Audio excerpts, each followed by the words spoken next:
الحمد للہ وکفا والصلاة والسلام علی عباده الذین اصطفى خصوصاً علی افضلهم وخاتم النبیین محمد الامین وعلی آلہ وصحبہ اجمعین اما بعد فقد قال اللہ تبارک وتعالی كما ورد في سورة الروم اعوذ باللہ من الشیطان الرجیم بسم اللہ الرحمن الرحیم الف لام میم غلبت الروم في ادنى الارض وهم من بعد غلبهم سيغلبون في بضع سنين لله الامر من قبل ومن بعد ويومئذ يفرح المؤمنون بنصر الله ينصر من يشاء وهو العزيز الرحيم وعد الله لا يخلف الله وعده ولكن اکثر الناس لا يعلمون صدق الله العظيم رب اشرح لي صدري ويسر لي امري واحلل عقدة من لساني يفقهوا قولي اللهم ربنا الهمنا رشدنا واعذنا من شرور انفسنا اللهم ارنا الحق حقا وارزقنا اتباعه وارنا الباطل باطلا وارزقنا اجتنابه اللهم نور قلوبنا بالایمان واشرح صدورنا للاسلام ووفقنا لما تحب وترضى آمین یا رب العالمین۔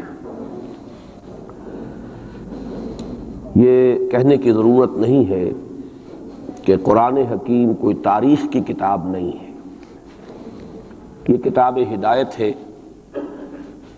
اس کا اصل موضوع ہے انسان کی رہنمائی۔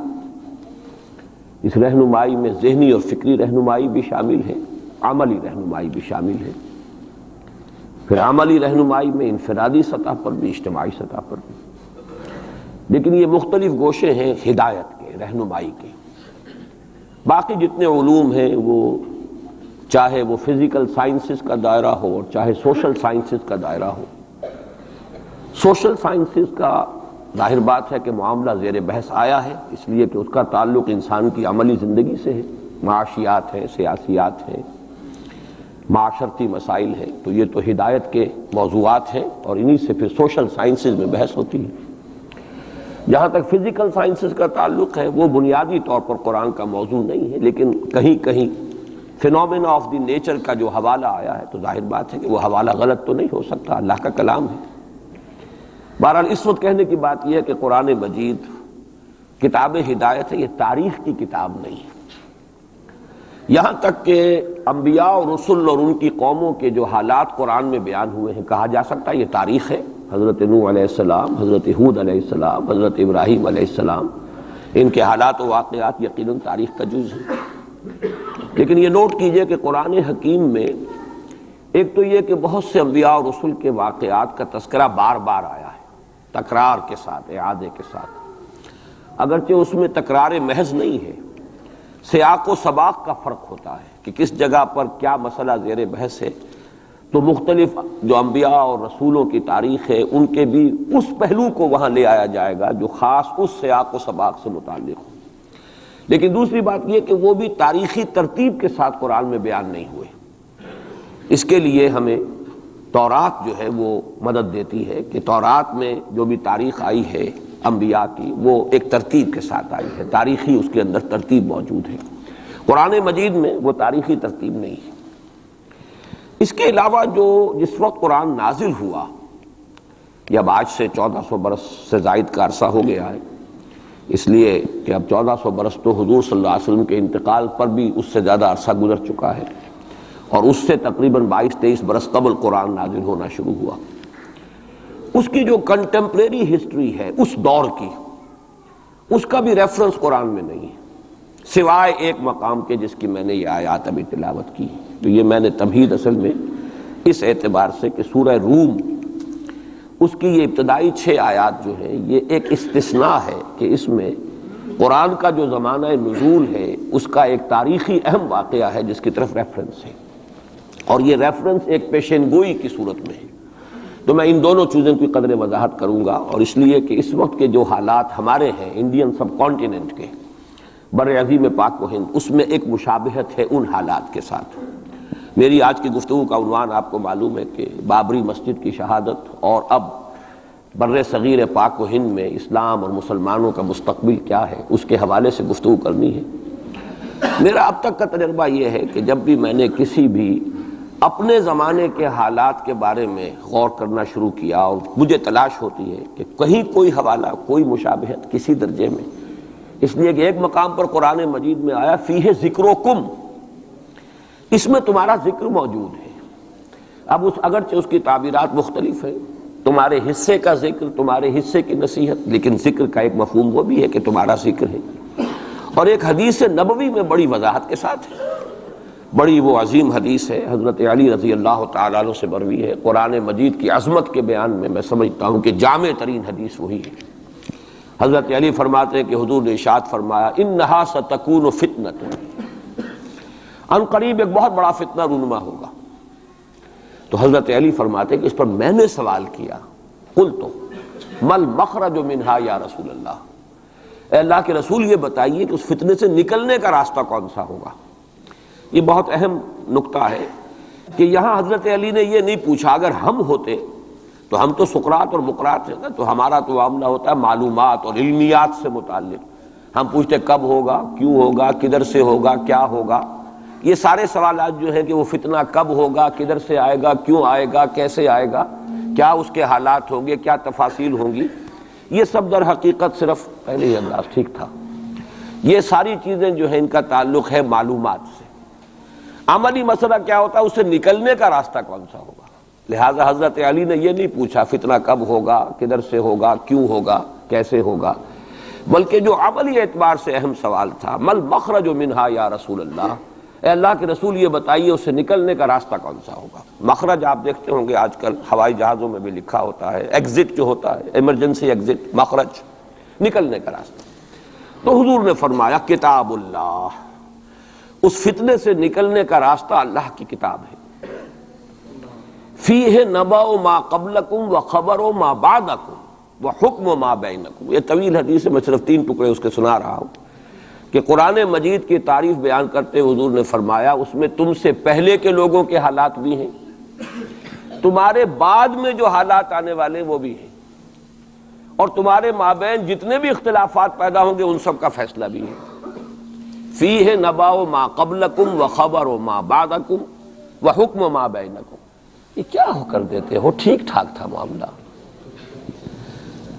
تو یہ نوٹ کر لیجئے کہ اس حوالے سے میرا تجربہ یہ رہا ہے کہ جب بھی کبھی میں کسی وقتی موضوع پر غور کرتا ہوں تو مجھے کہیں نہ کہیں، آج تک ایسا نہیں ہوا ہے کہ مجھے قرآن مجید کے کسی مقام سے اس میں کوئی رہنمائی نہ ملی ہو، چاہے وہ ایک یوں کہیے کہ ضمنی انداز میں بات ہوتی ہے، جزوی ہوتی ہے، ایگزیکٹلی تو وہ حالات آج نہیں ہے، 1400 برس کا فصل ہے، لیکن یہ مقام اصل میں مجھے محسوس ہوا کہ اس کی ہماری اس وقت کی جو صورتحال ہے بر عظیم پاک و ہند کی، اس کے حوالے سے اس میں بڑی مشابہت موجود ہے۔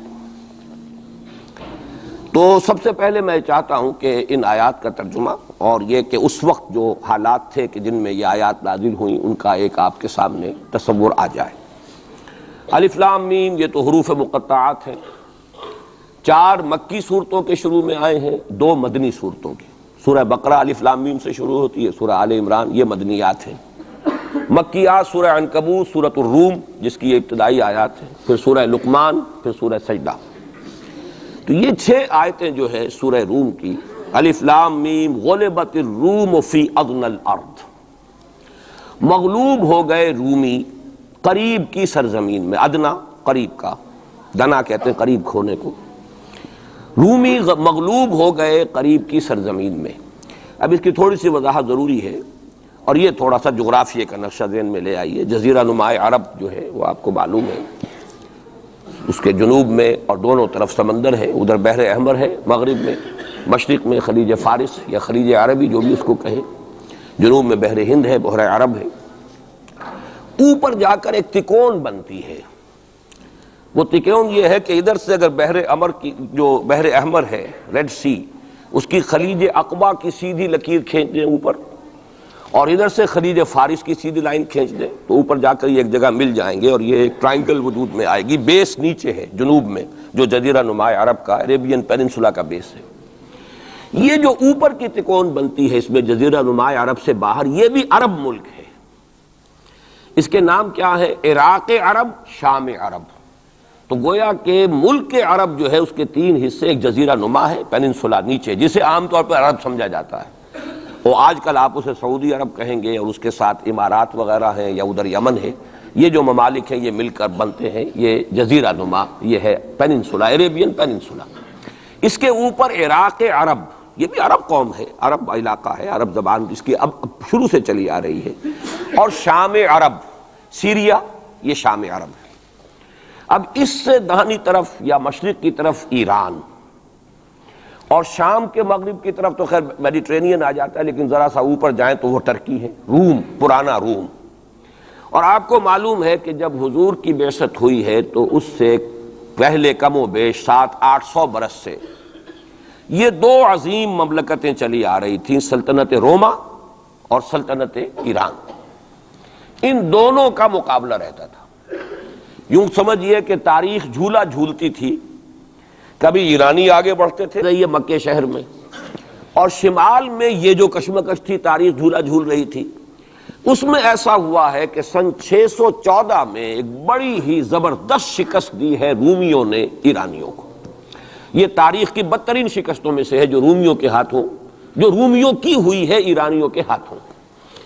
اب ایرانی چونکہ تھے آتش پرست مشرک تھے، اور یہ تھے حضرت عیسیٰ کے نام لیوا، ان کی کچھ نہ کچھ مناسبت مسلمانوں سے جڑتی تھی، اس لیے کہ حضور صلی اللہ علیہ وسلم حضرت عیسیٰ علیہ السلام کے ماننے والے، انہیں اللہ کا پیغمبر ماننے والے، تو یہ جو ایک ایسوسییشن تھی اس کی وجہ سے بغلیں بجائیں مشرکین مکہ نے کہ دیکھو ہمارے جو ساتھی ہیں ایرانی آتش پرست وہ جیت گئے، اور تمہارے جو کیمپ، ایک ہی کیمپ سمجھ لیجئے، تمہارا بہرحال ان سے کچھ نہ کچھ تعلق ہے، تو حضرت مسیح کے ماننے والے اور تورات کے ماننے والے وہ شکست کھا گئے۔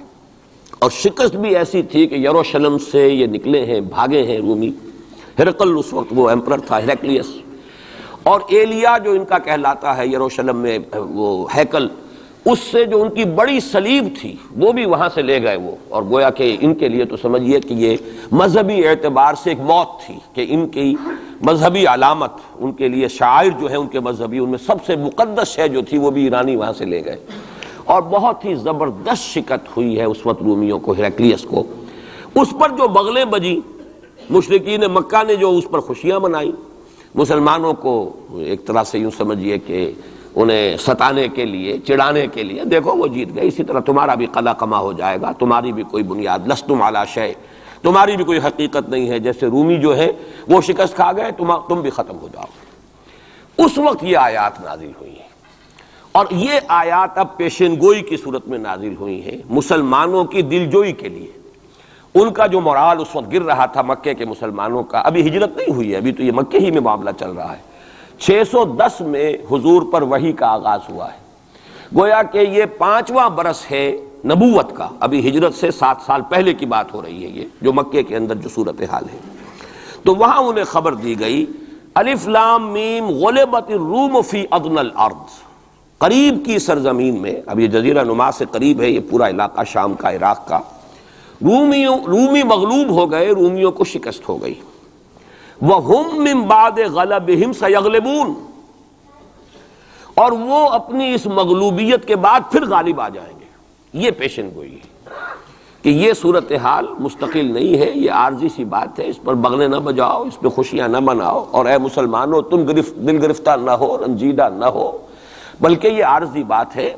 غلبت الروم فی ادنی الارض وَهُمْ مِنْ بَعْدِ غَلَبِهِمْ سَيَغْلِبُونَ فِي بِضْعِ سِنِينَ، تعین کے ساتھ یہاں پر معین کر دیا ہے اللہ نے کہ بضع سنین میں، چند سالوں میں، لیکن بضع کے لفظ کا اطلاق ہوتا ہے عربی زبان میں 3 سے لے کر 9 تک پر، 10 سے کم 3 سے زائد، یہ بضع ہے۔ فی بضع سنین، ان سالوں کے اندر یہ پلٹا کھا جائیں گے حالات، ٹیبل ول بی ٹرنڈ، اور پھر جو ہے رومیوں کو فتح حاصل ہو جائے گی۔ یہ پیشن گوئی ہے۔ میں اب یہاں اس حوالے سے ذرا 2 باتیں کہہ دوں پھر آگے چلوں گا۔ میں نے خاص طور پر آج اس مقام کو اس لیے بھی چنا ہے کہ میں یہ محسوس کرتا ہوں کہ ہمارے ہاں جو حضور صلی اللہ علیہ وسلم کی احادیث میں پیشین گوئیاں ہیں، ہمارے ہاں کا جدید تعلیم یافتہ طبقہ ان کی طرف کوئی توجہ نہیں دیتا، بلکہ سمجھتا ہے کہ ادھر اس بے اعتنائی کا رویہ اختیار کرتا ہے کہ کوئی کیا باتیں ہیں، یہ آدمی کو کام کرنا چاہیے، یہ کیا پیشین گوئیوں کے بارے میں کیا دلچسپیاں لینا ہے۔ تو پہلے تو وہ یہ نوٹ کر لیں کہ پیشین گوئی صرف حدیث میں نہیں ہے، قرآن میں بھی ہے، قرآن میں یہ پیشین گوئی آئی ہے۔ فرق تو ہوگا حدیث کی پیشین گوئی اور قرآن کی پیشین گوئی کا۔ کیا فرق ہوگا؟ نمبر ایک یہ کہ قرآن کا تو ہر حرف جو ہے وہ یقینی ہے۔ حدیث کے بارے میں یہ ہو سکتا ہے روایت بالمعنی ہو، روایت کرنے میں کوئی لفظ تھوڑا بہت بدل گیا ہو، پھر حدیث کی سند کیا ہے، وہ صحیح بخاری کی ہے، صحیح مسلم کی ہے، اس کا استناد کا پایا کیا ہے، درجہ کیا ہے، جبکہ قرآن مجید کا ہر حرف جو ہے وہ مستند ہے، بلا لا ریب فیہ کا مصداق ہے۔ یہ فرق تو ہوں گے۔ اور دوسرا فرق بہت اہم یہاں ہے کہ یہاں سالوں کا تعین کر دیا گیا ہے، یعنی زیادہ سے زیادہ 9 برس کے اندر اندر یہ صورتحال بدل جائے گی۔ حدیث میں جو پیشین گوئیاں آئی ہیں ان میں کوئی تعین وقت کا نہیں، بلکہ سورہ انبیاء کے آخر میں 2 آیتوں میں حضور سے یہ کہا گیا کہ آپ کہہ دیجئے ان ادری اقریب ام بعید ما توعدون، اے نبی ان سے کہہ دیجئے کہ مجھے یہ معلوم نہیں ہے کہ جس چیز کی تمہیں خبر دی جا رہی ہے، جس چیز کا وعدہ تم سے کیا جا رہا ہے وہ قریب ہے یا دور ہے، ٹائم ٹیبل میں نہیں جانتا، لیکن جو میں کہہ رہا ہوں وہ ہو کر رہے گا۔ وَإِنْ أَدْرِي لَعَلَّهُ فِتْنَةٌ لَكُمْ وَمَتَاعٌ إِلَىٰ حِينٍ، اور اسی صورت میں پھر آگے چل کر ایک آیت کے بعد یہ ہے، اور یہ بھی کہہ دیجئے ہو سکتا ہے لعلہ شاید کہ یہ ابھی تمہارے لیے کچھ اور موقع تمہیں مل جائے، آزمائش تمہیں کا موقع مل جائے، اللہ تعالیٰ تمہیں کچھ بریدنگ سپیس دے دے تاکہ تم اس میں اپنی اصلاح کر سکو، تو گویا کہ آزمائش کی ایک مہلت اور مل جائے تمہیں، یہ ہو سکتا ہے۔ لعلہ فتنۃ لکم ومتاع الی حین، ایک وقت معین تک کے لیے اللہ تعالیٰ تمہیں اور رہنے بسنے کا موقع دے دے، لیکن یہ کہ اس میں کوئی شک نہیں ہے کہ جس عذاب الہی کی میں تمہیں خبر دے رہا ہوں وہ آ کر رہے گا، اس میں کوئی شک نہیں۔ کب آئے گا یہ مجھے معلوم نہیں۔ اسی کی ایک مثال اور بھی ہے، نوٹ کر لیجئے، جب حضور نے خواب دیکھا، اور نبی کا خواب بھی وہی ہوتا ہے کہ ہم عمرہ کر رہے ہیں، حضور نے صحابہ کو حکم دے دیا۔ سن 6 ہجری کا یہ واقعہ مشہور ہے کہ اب تقریباً 1400 یا بعض روایات میں آتا 1800 صحابہ کے ساتھ آپ احرام باندھ کر عمرے کے لیے اور مکے کا سفر کر رہے ہیں، حدیبیہ تک پہنچ گئے۔ اب وہاں جو صورتحال پیش آئی، مکے والے اڑ گئے، کسی قیمت پر ہم نہیں کرنے دیں گے، گویا کہ خون کی ندیاں بہہ جائیں گی۔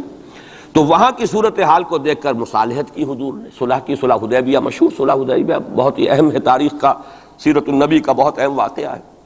اس پر بعض لوگوں کے ذہنوں میں یہ اشکال پیدا ہوا کہ حضور نے تو کہا تھا کہ میں نے خواب دیکھا ہے، اور نبی کا خواب تو وہی ہوتا ہے، اور ہم اس وقت جا رہے ہیں بغیر عمرہ کیے، تو گویا کہ ایک وسوسہ تو آ سکتا ہے، بڑے سے بڑے آدمی کے ذہن میں آ سکتا ہے۔ اور صحابہ کرام تو آ کر حضور سے کہتے بھی تھے کہ حضور بذا اوقات ہمیں اپنے دل میں ایسی باتیں بھی محسوس ہوتی ہیں کہ زبان پر لانے سے ہم زیادہ بہتر سمجھتے ہیں کہ ہمیں زندہ آگ میں جلا دیا جائے، یعنی ایسے وسوسے بھی ہمارے دل میں آ جاتے ہیں، دماغ میں آ جاتے ہیں۔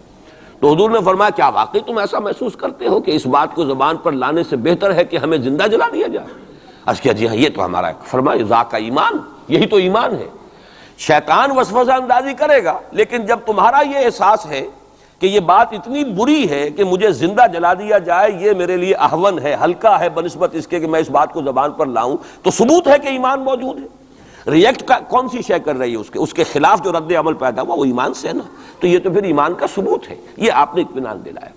تو وسوسے بعض صحابہ کے ذہنوں میں یہ بھی پیدا ہوئے، تو حضور نے فرمایا تھا کہ میں نے کہا تھا کہ ہم کریں گے عمرہ، لیکن میں نے یہ کب کہا تھا کہ اسی سال ضرور کریں گے۔ گویا کہ ٹائم ٹیبل میں فرق ہو سکتا ہے، یعنی جہاں تک اللہ کا فرمان ہے اس میں ٹائم ٹیبل کا بھی فرق نہیں ہوگا، ناممکن ہے، لیکن نبی کی پیشین گوئیوں میں یا خبروں میں ٹائم ٹیبل کے اندر فرق واقع ہو سکتا ہے کہ اس سال نہیں ہوا، اگلے سال پھر اس کو عمرہ قضا کہتے ہیں۔ قریش نے یہ مان لیا تھا کہ اس سال تو آپ جائیے، ہماری پریسٹیج جو ہے وہ اسی طرح قائم رہتی ہے، ورنہ تو گویا کہ ہم بالکل ہی آپ کے سامنے بچ گئے اور ہم نے گویا کہ بالکل ہی شکست مان لی۔ اس سال تو آپ جائیں، اگلے سال آئیے، 3 دن کے لیے ہم مکہ خالی کر دیں گے، بالکل ہم چلے جائیں گے پہاڑوں میں، آپ مکے میں رہیں 3 دن اور جس طرح چاہیں طواف کریں اور عمرہ کریں۔ بہرحال اگلے سال پھر وہ عمرہ ہوا، اسے عمرہ قضا کہتے ہیں۔ یہ بھی میں نے مثال دی ہے کہ ٹائم ٹیبل کا جہاں تک تعلق ہے، حضور کی دی ہوئی پیشین گوئیاں جو ہیں اس کے بارے میں ہم تعین نہیں کر سکتے کہ یہ کب ہوگا، گمان کر سکتے ہیں، اندازہ ہو سکتا ہے، لیکن تعین نہیں۔ جبکہ یہاں یہ ہوا فی بضع سنین، الف لام میم غلبت الروم فی ادنی الارض وہم من بعد غلبہم سیغلبون فی بضع سنین، چند سالوں کے اندر اندر۔ اب اس پر یہ واقعہ بھی آپ نوٹ کر لیجئے کہ حضرت ابو بکر رضی اللہ تعالی عنہ نے انہی آیات کی بنا پر ایک شرط کر لی ایک کافر سے، مشرکین مکہ کے سرداروں میں سے ایک سے، کہ 3 سال کی شرط انہوں نے لگا دی، کم سے کم مدت جو ہوتی بضع کی 3 سال، کہ 3 سال کے اندر اندر اگر یہ صورتحال تبدیل نہ ہوئی تو میں 100 اونٹ تمہیں دوں گا، اور اگر قرآن کی پیشن گوئی درست ہو گئی تو تم 100 اونٹ مجھے دو گے۔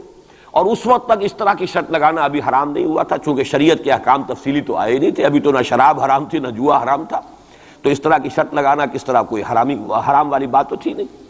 لیکن حضور نے فرمایا کہ نہیں ابو بکر یہ تم نے غلطی کی، جب بضع کا اطلاق 3 سے 9 تک پر ہوتا ہے تو تم 9 سال کی کرو، تم اونٹوں کی مقدار بڑھا دو، لیکن کہو کہ یہ 9 سال کی مدت جو ہے اس کے اندر اندر یہ معاملہ ہوگا، اس لیے کہ بضع قرآن مجید کا لفظ جو ہے وہ عربی زبان میں کم سے کم اقل مدت 3 برس ہے، لیکن یہ کہ اس کی اکثر مدت 9 برس ہے۔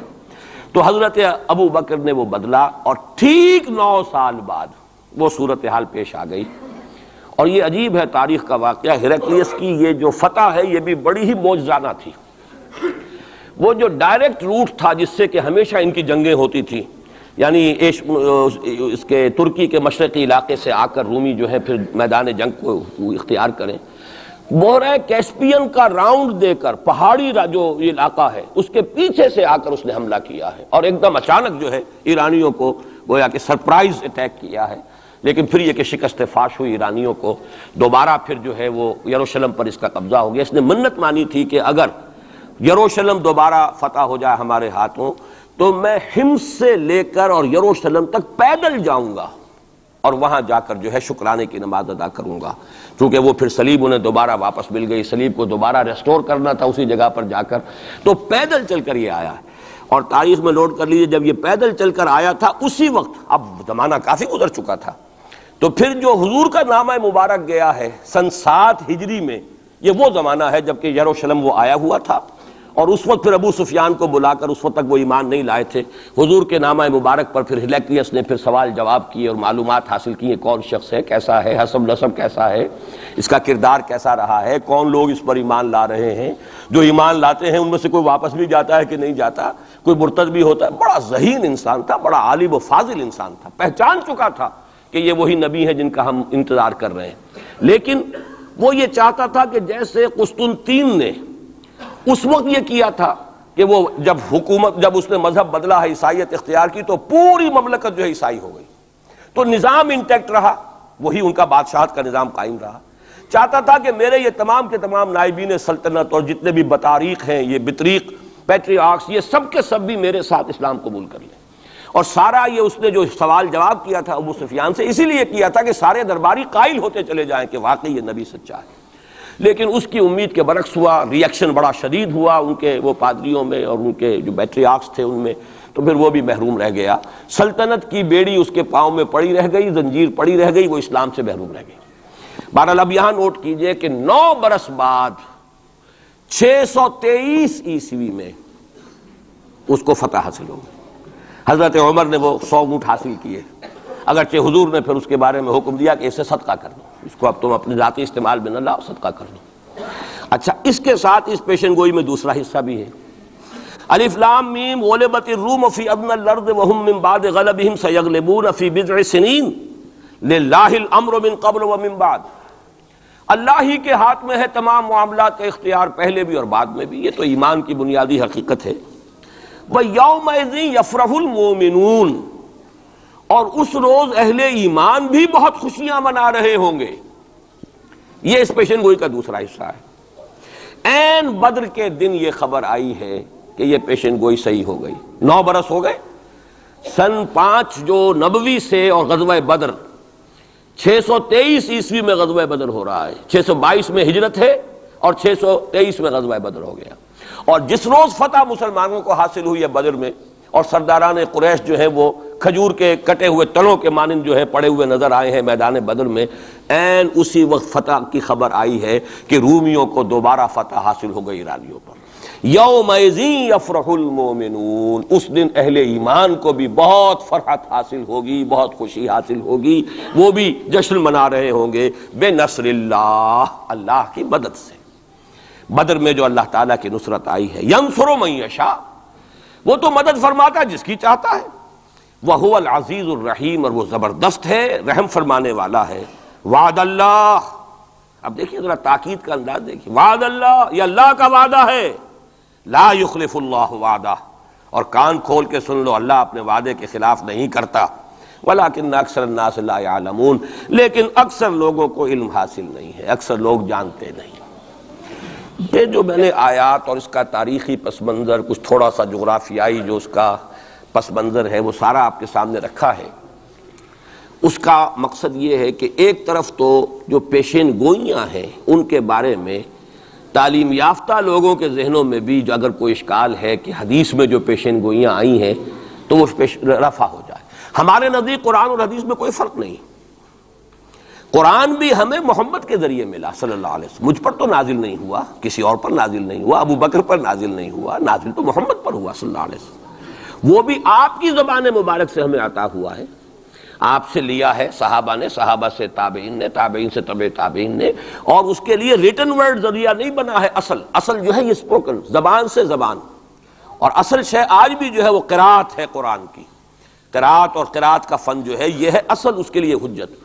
یہ لکھنے کا معاملہ جو ہے وہ بھی تھا، اس کے بعد حضرت ابو بکر کے زمانے میں اس کو ایک کتاب کی شکل میں بھی جمع کر دیا، پھر حضرت عثمان نے اس کو ایک رسم الخط پر بھی تمام امت کو جمع کر دیا، یہ بھی بڑی قیمتی چیزیں ہیں۔ لیکن اصل جو ہے میڈیم قرآن مجید کا منتقل ہونا کہ قلب محمد پر نازل کیا جبرائیل نے، انہ نزلہ علی قلبک، پھر لسان محمد سے صلی اللہ علیہ وسلم حاصل ہوا صحابہ کو، پھر صحابہ کی زبانوں سے، پھر یہ تابعین کو، تبع تابعین کو، تو یہ منتقل ہوتا آ رہا ہے۔ اور ہمارے ہاں جو فن قرات ہے اس میں باقاعدہ سند ہوتی ہے، جیسے فن حدیث میں سند ہے، آپ کس سے پڑھ رہے ہیں، اس نے کس سے پڑھی، اس نے کس سے پڑھی، سند چلے گی۔ اسی طریقے سے فن قرات میں سند ہے، جو ہمارے ہاں قراء ہوتے ہیں ان کا تعلق جو ہے وہ جڑ جائے گا اسی دور صحابہ کے قراء کے ساتھ۔ بہرحال اس وقت جو میں عرض کر رہا تھا کہ قرآن اور حدیث میں یہ فرق نہیں ہے، دونوں چیزیں محمد کی ادا کرنا، اور ہمیں معلوم ہے کہ حضور کو وحی صرف قرآن کی شکل میں نہیں ہوئی ہے، وحی خفی بھی ہوئی ہے، بہت سی باتیں اللہ تعالیٰ دل میں ڈالتا تھا، حضور کا خواب بھی وحی ہے، اس اعتبار سے وہ وحی خفی جس کو ہم کہتے ہیں اس پر بھی ہمارا ایمان ہے۔ البتہ فرق کیا ہے، جیسا کہ میں عرض کر چکا، یہ لفظ بلفظ محفوظ ہے، حرف بحرف، بلکہ لفظ بھی بڑی شے ہے، حرف بحرف محفوظ ہے، وہاں یہ ہے کہ اس طرح کی حفاظت کا جو ہے وہ دعویٰ نہیں ہے۔ نمبر دو یہ کہ یہاں جو شے ہے وہ اپنے ٹائم ٹیبل کے حوالے سے بھی قطعی ہوگی، وہاں یہ ہے کہ ٹائم ٹیبل کا ہم تعین نہیں کر سکتے، جبکہ قرآن مجید ہی کی 2 آیات آپ کو محکم سنا چکا ہوں، ان ادری اقریب ام بعید ما توعدون، نبی کہہ دیجئے مجھے نہیں معلوم، جو کچھ تم سے وعدہ کیا جا رہا ہے وہ قریب ہے یا دور ہے، وَإِنْ أَدْرِي لَعَلَّهُ فِتْنَةٌ لَكُمْ وَمَتَاعٌ إِلَىٰ حِينٍ، اور میں نہیں جانتا، ہو سکتا ہے کہ ابھی تمہیں اللہ ایک مہلت اور دے دے، اور ابھی تمہیں اور رہنے بسنے کا موقع دے دے، تاکہ تمہیں ایک مہلت آزمائش مزید مل جائے۔ اب جو میں ذرا صرف حوالہ دوں گا، اس وقت تفصیل میں جانے کا موقع نہیں ہے، اس لیے کہ گزشتہ سال اس پہ تفصیل سے کئی جمعوں میں یہاں گفتگو کر چکا ہوں۔ قرب قیامت کی جو پیشین گوئیاں محمد الرسول اللہ صلی اللہ علیہ وسلم نے ہمیں دی ہیں، ان کو نوٹ کر لیجئے کہ وہ 2 قسم کی ہیں۔ ایک تو خاص خرق عادت واقعات جو قرب قیامت سے زمانے میں ہوں گے، سورج کا مغرب سے نکلنا اور اسی طرح کی دوسری اور علامات ہیں۔ ایک تو وہ علامات ہیں جن کو ہم کہتے ہیں علامات قیامت، اس میں پوری کتابیں لکھی گئی ہیں، غالباً شاہ رفیع الدین رحمۃ اللہ علیہ دہلوی جو ہیں ان کی پوری کتاب اس کے اوپر موجود ہے، اس لیے کہ احادیث میں اس کی بڑی جو واضح نشانیاں ہیں وہ دی گئی۔ ایک یہ ہے کہ قیامت سے متصلاً قریب کے زمانے کے کچھ تاریخی واقعات کا تذکرہ ہے۔ یہ ہیں 2 چیزیں کہ جن کو میں نے کافی پچھلے دنوں یہاں بیان کیا ہے، اس وقت میں صرف اس کا حوالہ دینا چاہتا ہوں، اور وہ حوالہ کیا ہے؟ پہلی بات یہ ہے کہ احادیث نبویہ سے صراحت کے ساتھ ثابت ہے کہ قیامت سے قبل پورے کرۂ ارضی پر اللہ کا دین اسی طرح غالب ہوگا جیسے کہ حضور کے دست مبارک سے آپ کی اپنی حیات طیبہ کے دوران جزیرہ نما عرب میں غالب ہو گیا تھا۔ یہ قطعی بات ہے۔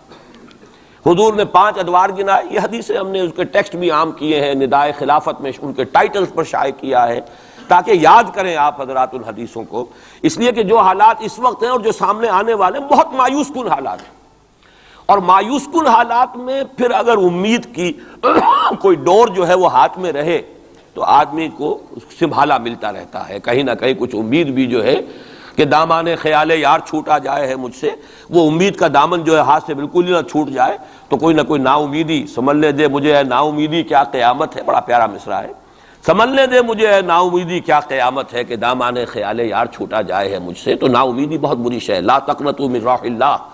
اس اعتبار سے جو حالات امیڈیٹلی اس وقت سامنے ہیں اور جو آ رہے ہیں وہ نہایت مایوس کن، نہایت تکلیف دہ، ان میں ضرورت ہے کہ یہ جو ہمارے لیے کچھ امید افزا خبریں اور پیشن گوئیاں ہیں ان کو بڑے پیمانے پر عام کیا جائے، تاکہ لوگ جو ہیں اس کے حوالے سے اپنے حوصلوں کو، اپنے امنگوں کو، ولولوں کو کچھ برقرار رکھ سکیں اور ان میں کچھ کام کرنے کا جذبہ، اس لیے کہ ایسے لوگ کم ہوتے ہیں اور اللہ تعالیٰ سے دعا کرتا ہوں کہ اللہ تعالیٰ مجھے ان میں شامل کر دے، آپ کو بھی شامل کرے۔ ایسے لوگ ہوتے ہیں کم کہ جو بالکل حالات سے اپنا تعلق منقطع کر کے، مائنس ہے یا پلس ہے اور پازیٹیو ہے یا نیگیٹو ہے، اس سے بالکل منقطع کر کے اپنے احساس فرض کے تحت کام کرے۔ میرا تو فرض ہے، مجھے کرنا ہے، بات ختم ہو گئی۔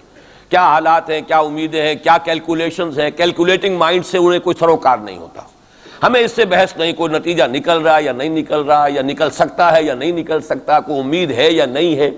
حضرت نوح علیہ السلام 950 برس تک دعوت دیے چلے جا رہے ہیں، کون سی امید تھی؟ آخری وقت تک کوئی امید بر نہیں آئی، کوئی امید تھی ہی نہیں۔ 950 برس، کوئی تصور ہم نہیں کر سکتے، دعوت دے رہے، اس لیے کہ فرض ہے، آپ کے ذمہ ہے، آپ کو تو پہنچانا ہے۔ یا ایھا الرسول بلغ ما انزل الیک من ربک فإن لم تفعل فما بلغت رسالہ، اے رسول پہنچاتے رہو جو کچھ کے نازل کیا جا رہا ہے تم پر تمہارے رب کی طرف سے، تمہیں تو کرنا ہے۔ نتیجہ نکلے نہ نکلے، کو مانے نہ مانے، حالات بہتر ہوں یا اور بدتر ہو، اس سے بالکل لا تعلق۔ اس کو ہندی فلسفے میں ڈیٹیچمنٹ کہتے ہیں۔ اپنے آپ کو ایکشن جو ہے، ایکشن آدمی کر رہا ہے اپنے فرض کے تحت، اپنے آپ کو ڈیٹیچ کر لیجئے اس کے نتیجے سے۔ نتیجہ کو اچھا بھی نکلے تو خوشی بھی نہیں ہونی چاہیے، نتیجہ اگر کوئی برا نکلا تو افسوس بھی نہیں ہونا، یہ کوئی انتہا ہے، تھیوریٹیکل بات ہے۔ انسانی سطح پر تو یہی ہوگا کہ اچھا نتیجہ نکل رہا ہے تو کچھ نہ کچھ خوشی ہوتی ہے، فرحت ہوتی ہے، اطمینان ہوتا ہے، اور اگر کچھ دوسری صورت ہے تو پھر کچھ نہ کچھ رنج ہوتا ہے، افسوس ہوتا ہے۔ قرآن خود کہتا ہے فَلَعَلَّكَ بَاخِعٌ نَفْسَكَ أَلَّا يَكُونُوا مُؤْمِنِينَ، اے نبی کیا آپ اپنے آپ کو صدمے سے ہلاک کر لیں گے کہ یہ ایمان نہیں لا رہے؟ تو یہ صدمہ ہونا، رنج ہونا، دکھ ہونا، افسوس ہونا، یہ اپنی جگہ پر ہے۔ یا اگر کہیں کوئی کامیابی ہو جائے، حضرت عمر کے ایمان لانے کی خبر آئی تو حضور نے بھی نعرہ تکبیر بلند کیا، اب یہ ایک فوری تاثر ہے، ہونا چاہیے۔ آپ کو کسی چیونٹی نے کاٹا ہے کہیں سے تو فوراً ہاتھ آپ کا جو ہے وہ جنبش کھائے گا، یہ ریفلیکس ایکشن ہے، یہ ہوگا۔ لیکن ہندو فلسفی میں تو یہاں تک ہے کہ ڈیٹیچ کر لو اپنے آپ کو اس درجے کہ آپ کا اپنے ایکشن کے ساتھ، action for the sake of action, یا یوں کہیے کہ وہ اپنے مقصد کے تحت جو ہے آپ کام کر رہے ہیں۔ باقی یہ کہ کیا نتیجہ نکلتا ہے نہیں نکلتا ہے، امید افزا ہے یا مایوس کو، بالکل چھوڑ دیجیے۔ بہرحال اس کی ضرورت ہے، لیکن ایسے لوگ جیسا کہ میں نے عرض کیا ہوتے کم۔ اکثریت لوگوں کی ایسی ہوگی کہ جو کچھ نظر آتا ہو تو کچھ کام کرتے ہیں، کچھ حوصلہ بڑھتا ہے، پھر کچھ اور ہمت جو ہے بنتی ہے۔ اس حوالے سے میں کہتا ہوں کہ چونکہ جو موجودہ حالات ہیں اور مستقبل قریب میں جو حالات آ رہے ہیں وہ سخت مایوس کن ہیں، انہی کا بعد میں تذکرہ کروں گا۔ لیکن اس وقت جو ہے اگر ہم ان حدیثوں کو سامنے رکھیں گے کہ پہلی بات یہ کہ اس دنیا پر، پورے کرۂ ارضی پر دین کا غلبہ ہو کر رہے گا، دین حق اسی طرح نافذ ہوگا جیسے کہ حضور کے ہاتھوں نافذ ہوا ہے جزیرہ نما عرب۔ اور یہ جو گلوبل ڈومینیشن ہے اسلام کی، یہ ایک تو اس سے بھی ثابت ہے کہ 3 مرتبہ قرآن میں فرمایا گیا هو الذی ارسل رسولہ بالہدی ودین الحق لیظہرہ علی الدین کلہ۔ حضور کا مقصد بعثت ایکسکلوسیو شان ہے، یہ صرف آپ کی ہے، کسی اور نبی اور رسول کی نہیں ہے، کہ قرآن کہتا ہے غلبہ دین کے لیے بھیجا ہم نے، صرف تبلیغ کے لیے نہیں بھیجا۔ باقی تمام انبیاء صرف تبلیغ کے لیے آئے، تبلیغ، تذکیر، تبشیر، تذکیر، نصیحت، جو بھی کہیں، تعلیم، تزکیہ، لیکن غلبہ دین کا لفظ صرف محمد الرسول اللہ صلی اللہ علیہ وسلم کے بارے میں آیا، اور 3 مرتبہ آیا، کسی اور نبی کے لیے 1 مرتبہ بھی نہیں آیا۔ اور دوسری بات یہ بھی قرآن کے محکمات میں سے ہے کہ وَمَا أَرْسَلْنَاكَ إِلَّا كَافَّةً لِلنَّاسِ بَشِيرًا وَنَذِيرًا، ہم نے نہیں بھیجا ہے محمد آپ کو مگر تمام نوع انسانی کے لیے، پوری نوع انسانی کی۔ گویا کہ پورے عالم انسانیت پر غلبہ دین ہوگا تو بعثت محمدی کی تکمیل ہوگی، پورے عالم جب بھیجا گیا پورے عالم انسانی کے لیے۔ اس اعتبار سے بھی صغرا کبرا جوڑیے تو اس کا نتیجہ نکلتا ہے۔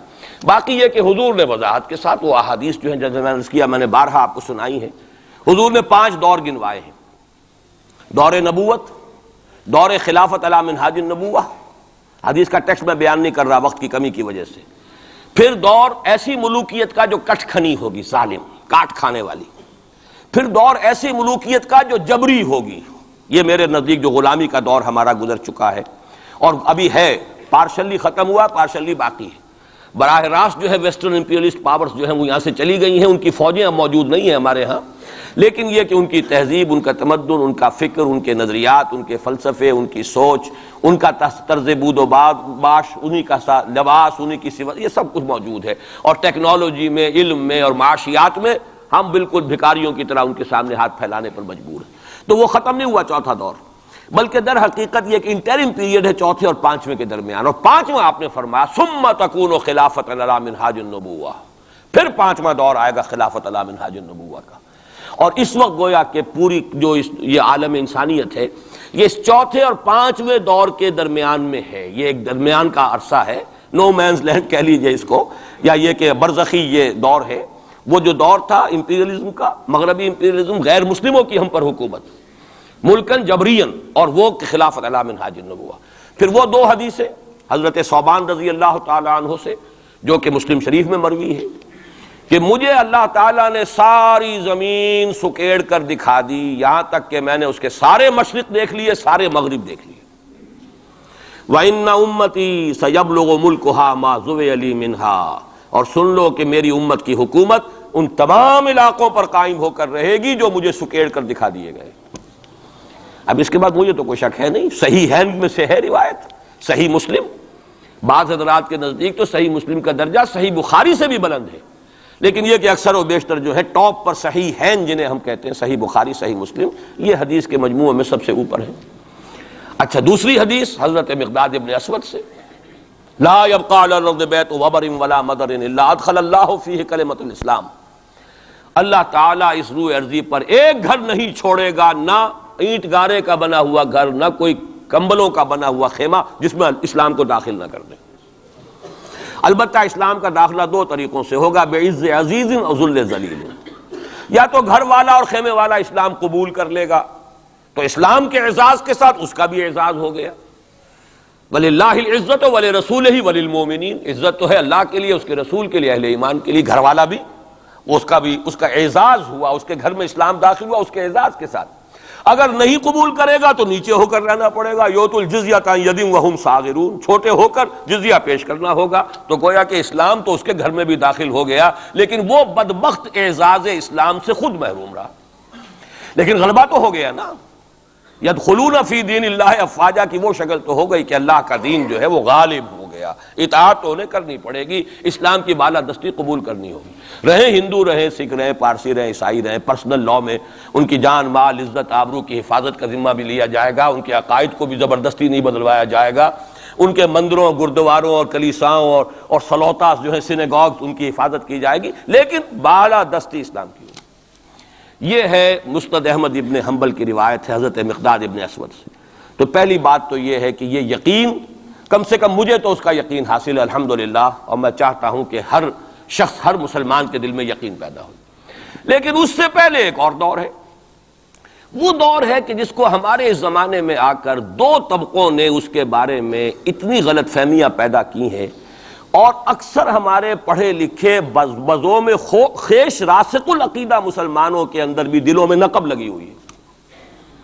سمجھتے ہیں کہ ہم تو قادیانی نہیں ہیں، سمجھتے ہیں کہ ہم تو منکر حدیث نہیں ہیں، لیکن ان حدیثوں پر ان کا یقین نہیں ہے، حالانکہ یہ بخاری شریف کی روایات ہیں، حالانکہ یہ مسلم شریف کی روایات ہیں کہ اس سے پہلے ایک دور آنا ہے، مسلمانوں پر سخت عذاب کا دور آنا ہے، اور یہ عذاب جو ہے شدید ترین عذاب، اس کی جو سب سے اہم شخصیت ہے المسیح الدجال، یہودیوں کے ہاتھوں آئے گا، اور یہودیوں میں ایک شخص پیدا ہوگا، کھڑا ہوگا جو مسیح ہونے کا دعویٰ کرے گا، المسیح الدجال، دجال کہتے ہیں فریبی کو، دجل فریب کو کہتے ہیں، جو فریب سے اپنے آپ کو مسیح کہلوائے گا کہ میں مسیح ہوں۔ اس کی وجہ کیا ہے کہ یہودیوں کے ہاں یہ روایت موجود تھی کہ ہمارا ایک سیویئر آئے گا، ہمارا ایک نجات دہندہ آئے گا جو ہمیں پھر دنیا کے اندر غلبہ دلوائے گا اور ہماری جو پرومسڈ لینڈ ہے وہ پوری کی پوری ہمیں دلوا دے گا۔ وہ جو گریٹر اسرائیل کا نقشہ انہوں نے بنا رکھا ہے، یہ ان کے پرومسڈ لینڈ ہے، خوابوں کی سرزمین ہے۔ اچھا، وہ تو حضرت مسیح آئے تھے علیہ الصلوۃ والسلام، وہ تو آ گئے، انہوں نے مانا نہیں۔ جب مانا نہیں، انہیں تو مرتد قرار دیا، جادوگر قرار دیا، بازیگر قرار دیا، واجب القتل قرار دیا، اور اپنے بس پڑتے تو سولی پر چڑھائی دیا۔ وہ تو اللہ نے جو کیا وہ ایک علیحدہ مسئلہ ہے۔ اب وہ جگہ تو خالی ہے، جو آپ کہتے ہیں نا کہ کوئی ویکینسی ہے موجود، پوزیشن از ویکنٹ۔ ابھی وہ منتظر ہیں ایک مسیحا کے کہ ہمارا اصل مسیح آنے والا ہے۔ وہ ان کا کوئی لیڈر کھڑا ہوگا جو اس دعوے کے ساتھ کھڑا ہوگا کہ اب میں اس مہم کو شروع کرتا ہوں کہ جس سے وہ جو گریٹر اسرائیل ہے، پوری عظیم تر اسرائیل وجود میں لاؤں گا۔ دیر کیا لگتی ہے؟ کوئی وزیر اعظم جو بھی ہو اسرائیل کا کھڑا ہو جائے ڈٹ کر کہ ٹھیک ہے، وی ڈکلیئر وار، اور ہم تو یہ علاقے اب لے کر رہیں گے۔ جس کو کہ اس نے بھی کہا ہے، یہ جو اس وقت ہے ریبین جو ہے، اس کے بارے میں خیال یہ ہوا تھا کہ جب یہ وزیر اعظم بنا اسرائیل کا کہ یہ بڑا ماڈریٹ ہے، بہت ایسا ہے ویسا ہے، اور اس نے وہ امریکن سے اپنا وہ 10 بلین کا جو لون لینا چاہتے تھے اس کو اوکے کرانے کے لیے کچھ دنوں کے لیے نئی سیٹلمنٹس کی تعمیر کا کام بھی سسپینڈ کر دیا، تو بڑی امیدیں ہو گئیں، چلو جی ایک پروسیس آف جو پیس ٹاکس شروع ہو جائیں اور یہ ہو جائے۔ لیکن سب ثابت ہو چکا ہے۔ اسی زمانے میں وہ گیا اپنے فوجی ہیڈ کوارٹر میں، اور جا کر وہاں پہ اپنے فوجی آفیسرز کی وہ جو اب لوگوں میں تشویش ہو گئی ہوگی کہ ہم کس خواب کو دیکھ رہے ہیں اور یہ شخص کدھر چلنے لگ گیا ہے، تو جا کر کہا اور رپورٹ ہوئی ہے خبر۔ اس نے کہا یہ نہ سمجھو کہ گریٹر اسرائیل کو میں نے چھوڑ دیا ہے، اس کا نقشہ تو میرے دل پر کندہ ہے اور میں منتظر ہوں وہ وقت آئے کہ ہم وہ گریٹر اسرائیل قائم کریں۔ کوئی شخص کھڑا ہو جائے گا، اس کے لیے وہ ڈکلیئر کر دے گا، کوئی شکلیں اور کوئی سچویشن ہو سکتی ہے۔ اور اس اعتبار سے نوٹ کیجئے کہ یہ بابری مسجد کی شہادت کے بارے میں یہ صحیح بات کہی جا رہی ہے کہ یہ در حقیقت ایک فیلر ہے ہنود اور یہود کے جو گٹھ جوڑ ہے۔ یہ میں آپ کو پہلے بتا چکا ہوں کہ یہ جو وہاں کا ہندو فنڈامنٹلسٹ ہے ہندوستان کا، باقاعدہ وفد گئے اسپین، یہ معلوم کرنے کے لیے کہ اسپین میں مسلمانوں کو جو ایکسٹرمینیٹ کیا تھا کس طریقے سے کیا تھا۔ باقاعدہ یہ تو ریسرچ کرتے ہیں، محنتیں کرتے ہیں اور بہت ہی مستقل مزاجی کے ساتھ کام کرتے ہیں، انہوں نے تو باقاعدہ اس کا بھی جائزہ لیا ہوا ہے۔ پھر اسرائیل کے ساتھ جو ہم کے کانٹیکٹ ہو رہے ہیں، اور ابھی جو اسرائیل کا وزیر اعظم وہاں پہ آنے والا تھا، وہ وزیر خارجہ غالباً کسی وجہ سے ابھی جو صورت ہو گئی ہے اس کو ملتوی کیا ہے، تو یہ در حقیقت یہ دیکھنا ہے کہ مسلمانوں کے اندر جان ہے تو کتنی۔ یہ فیلرز پھینکے جایا کرتے ہیں، اندازہ ہو جائے کتنا ری ایکشن ہے۔ وہ ری ایکشن جتنا کچھ تھا ہو لیا، اور ہمارا ری ایکشن ہونا کیا ہے؟ اس سے پہلے جب مسجد اقصیٰ کے ساتھ جو بھی بے حرمتی ہوئی اور جب یروشلم گیا ہے، کتنا کوئی رونا پیٹنا ایک دفعہ تو پورے عالم اسلام میں ہو گیا تھا۔ اب کہاں ہے وہ رونا پیٹنا؟ اب تو ریکنسائل کیے بیٹھے۔ اب تو وہی عرب ممالک ایک ٹیبل پر جا کر میڈرڈ میں تو بیٹھ آئے نا آخر اسرائیل کے ساتھ، اور اب مسلسل گفتگویں واشنگٹن میں جو ہے، پہلا round, second round, third round, کبھی تو اس کے ساتھ ایک میز پر بیٹھنا گوارا نہیں تھا، اس کو ریکگنائز کرنے کا کوئی سوال نہیں تھا، اب اس کی باتیں بھی ہو رہی۔ تو معلوم ہوتا ہے کہ یہ سارے جو ہیں حالات، یہ کوئی ایسی باتیں نہیں ہیں، کوئی فیری ٹیلز ہوں، یہ کوئی پریوں کی کہانیاں ہوں جو آنے والی ہیں کیسے ہم مان لیں۔ یہ صحیح عقیدہ اسلامی ہے۔ ازروع احادیث حضرت مسیح علیہ السلام زندہ آسمان پر اٹھائے گئے، اور وہی حضرت مسیح علیہ السلام دوبارہ آئیں گے، اور یہودیوں کا آخری قلع قمع انہی کے ہاتھوں ہوگا۔ اور یہ در حقیقت قرآن مجید کا جو فلسفہ ہے انبیاء اور رسل کے بارے میں، اس کے عین مطابق ہے۔ جس قوم کی طرف کوئی رسول بھیج دیا جاتا تھا، وہ قوم جب رد کر دیتی تھی رسول کی دعوت کو، اتمام حجت کر دیا رسول نے، 950 برس تک دعوت دی، قوم نے رد کر دیا۔ یا حضرت ہود نے کتنے عرصے دعوت دی اس کی وضاحت نہیں ہے، طویل عرصے تک دی، قوم نے رد کر دیا۔ حضرت صالح نے کتنے عرصے دعوت دی، قوم نے رد کر دیا۔ پھر کیا ہوتا تھا؟ اس قوم کو ہلاک کر دیا جاتا تھا، ختم کر دیا جاتا تھا، پھر اس کا نام و نشان نہیں چھوڑا جاتا تھا۔ فَقُطِعَ دَابِرُ الْقَوْمِ الَّذِينَ ظَلَمُوا، جڑ کاٹ دی جاتی تھی اس ظالم قوم کی۔ لا یرا الا مساکنہم، اب ان کے صرف مسکن نظر آتے تھے، وہ رہنے والے نظر نہیں آتے تھے۔ چلے جائیے قرطبہ میں دیکھ لیجئے، اور غرناطہ میں جا کر محل دیکھ لیجئے الحمرا، لیکن جو لوگ یہاں کبھی آباد تھے ان کا نام و نشان بھی نہیں ہے۔ یہ تو اب جو آثار قدیمہ ہے، سیریں کر لیجئے جا کر۔ مسجد قرطبہ بھی ہے، سیر کر لیجئے، وہ تو اقبال کو تو خیر کوئی اجازت بھی مل گئی تھی نماز پڑھنے کی خاص کوئی، ورنہ وہاں پر تو اس کا بھی امکان نہیں ہے، اس کے ہارٹ میں جو ہے وہ چیپل موجود ہے، چرچ موجود ہے۔ بہرحال یہ سارے جو معاملات ہیں جان لیجئے اچھی طریقے سے کہ یہ واقعات جن کی خبریں دی گئی ہیں یہ بالکل اس کے مطابق حالات کا جو ہے نقشہ بیٹھتا چلا جا رہا ہے۔ کوئی یہودی لیڈر کھڑا ہوگا اور وہ مسیح کا دعویٰ کرے گا، میں ہوں مسیح، چاہے وہ خود بھی جانتا ہو کہ میں جھوٹ بول رہا ہوں اور جانتا ہوگا کہ جھوٹ بول رہا ہوں، لیکن یہ کہ تمام اس یہودیوں کو جمع کرنے کے لیے لازم ہوگا کہ وہ دعویٰ کرے۔ اس لیے کہ اب بھی موجود ہے جو لوگ جانتے ہیں یہودیوں کو، یہودی اب بھی سپلٹ ہیں، ان میں جو زیادہ مذہبی طبقہ ہے وہ زائنسٹ نہیں ہے بلکہ وہ ان سے اختلاف کرتا ہے۔ زائنزم کی اپنی ایک تحریک تھی، وہ یوں سمجھیے کہ ایک ریشسٹ نیشنلسٹ موومنٹ ہے، وہ ایک نسلی قومیت کے اوپر چلنے والی جو ہے وہ ایک قوم پرستانہ جو ہے تحریک ہے۔ جو مذہبی طبقہ ہے، جو یہودی داڑیاں رکھتے ہیں اور جو لمبے لمبے بال رکھتے ہیں اور کالی ٹوپیاں پہنتے ہیں اور لمبی شیروانیوں ٹائپ جو ہے ان کے لانگ کوٹس ہوتے ہیں، اور یہ وہاں مینہٹن میں بڑے نظر آتے ہیں گھومتے ہوئے اور بہت سرمایہ دار ہیں، اسی لیے نیو یارک کو جو یارک کہا جاتا ہے، وہ یہودی جو ہے وہ ان میں بڑا طبقہ بھی موجود ہے کہ جو اس زائنزم کو اور اسرائیل کو تسلیم نہیں کر رہا۔ تو ظاہر بات ہے کہ ان کے لیے ضرورت ہوگی کہ کوئی مذہبی اپیل آئے، منتظر تو وہ بھی ہے مسیح کے، اب آنا تو نہیں ہے، وہ مسیح جو آئے گا وہ تو آئے گا ان کی ہلاکت کے لیے، اس سے پہلے کوئی کھڑا ہوگا اور اس کو پھر یہ مذہبی یہودی بھی مان لیں گے۔ نتیجہ یہ ہوگا کہ جو بھی پوری دنیا کا یہودی ہے وہ اس ایک علاقے میں آ جائے گا اور وہ اپنے اس گریٹر اسرائیل کے لیے پھر جو وہاں پر جنگ کی بھٹی دہکے گی۔ یہ کتاب الملاحم، اکثر جو حدیث کی کتابیں ان کے آخر میں آ کے کتاب الملاحم کا باب ہے علیحدہ علیحدہ، جس میں کہ اس دور کی خبروں کا جو ہے حضور نے پوری پیشن گوئیاں کی ہیں کہ یہ کچھ ہونا ہے۔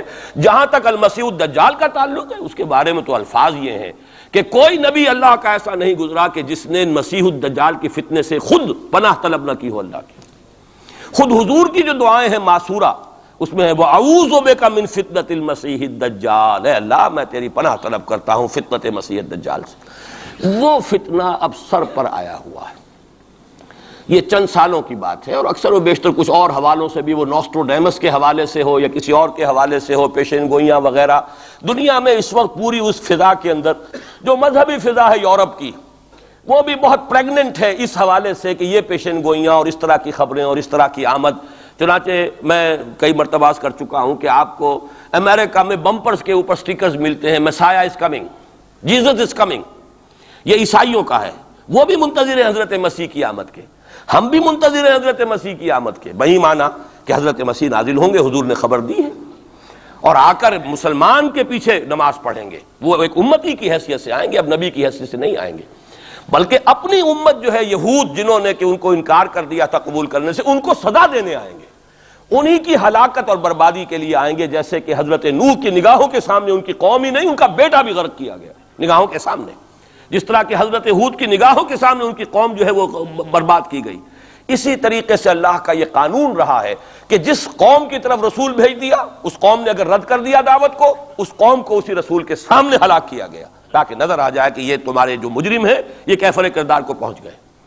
یہ ہے معاملہ کہ جو یہودیوں کے ساتھ بعد میں پیش آنا ہے، اس کے بعد تو پھر وہ اسلام کے غلبے کا دور آ جائے گا، لیکن اس سے پہلے مسلمانوں پر شدید ترین عذاب کا دور آ رہا ہے، اور یہ خبریں جو ہیں یہ بھی احادیث میں۔ اسی لیے میں نے کہا تھا کہ موجودہ حالات اور امیڈیٹ فیوچر بہت ڈارک ہے، بہت گلومی ہے مسلمانوں کے لیے۔ البتہ مسلمانوں میں اور مسلمانوں میں ایک فرق ہے، یہ اس کو نوٹ، یہ میں ساری باتیں جو کہہ رہا ہوں محکمات قرآنی کی بنیاد پر کہہ رہا ہوں۔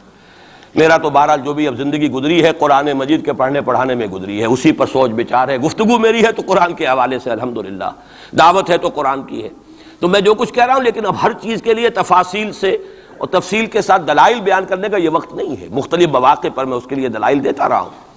لیکن نوٹ کر لیجئے، میں نے اسی مسجد میں ایک دفعہ ہیومن جیوگرافی کا لفظ استعمال کیا تھا کہ یہ جو تاریخ انسانی ایک جغرافیہ بھی ہے، تقریباً 600 کروڑ دنیا میں اس وقت حضرت آدم کی نسل آباد ہے، ان میں سے 1/5 1 ارب سے زائد ہے، 120 کروڑ کے لگ بھگ ہیں مسلمان، ان سے دگنے ہیں عیسائی حضرت مسیح علیہ السلام کے نام لیوا، باقی جو ہے وہ پھر بقیہ ہیں، ہندو ہیں، بدھ ہیں، یہ ہیں وہ ہیں، لیکن یہ سمجھ لیجئے کہ یہ ہے ہمارا اس وقت ہیومن جیوگرافی کا ایک معاملہ۔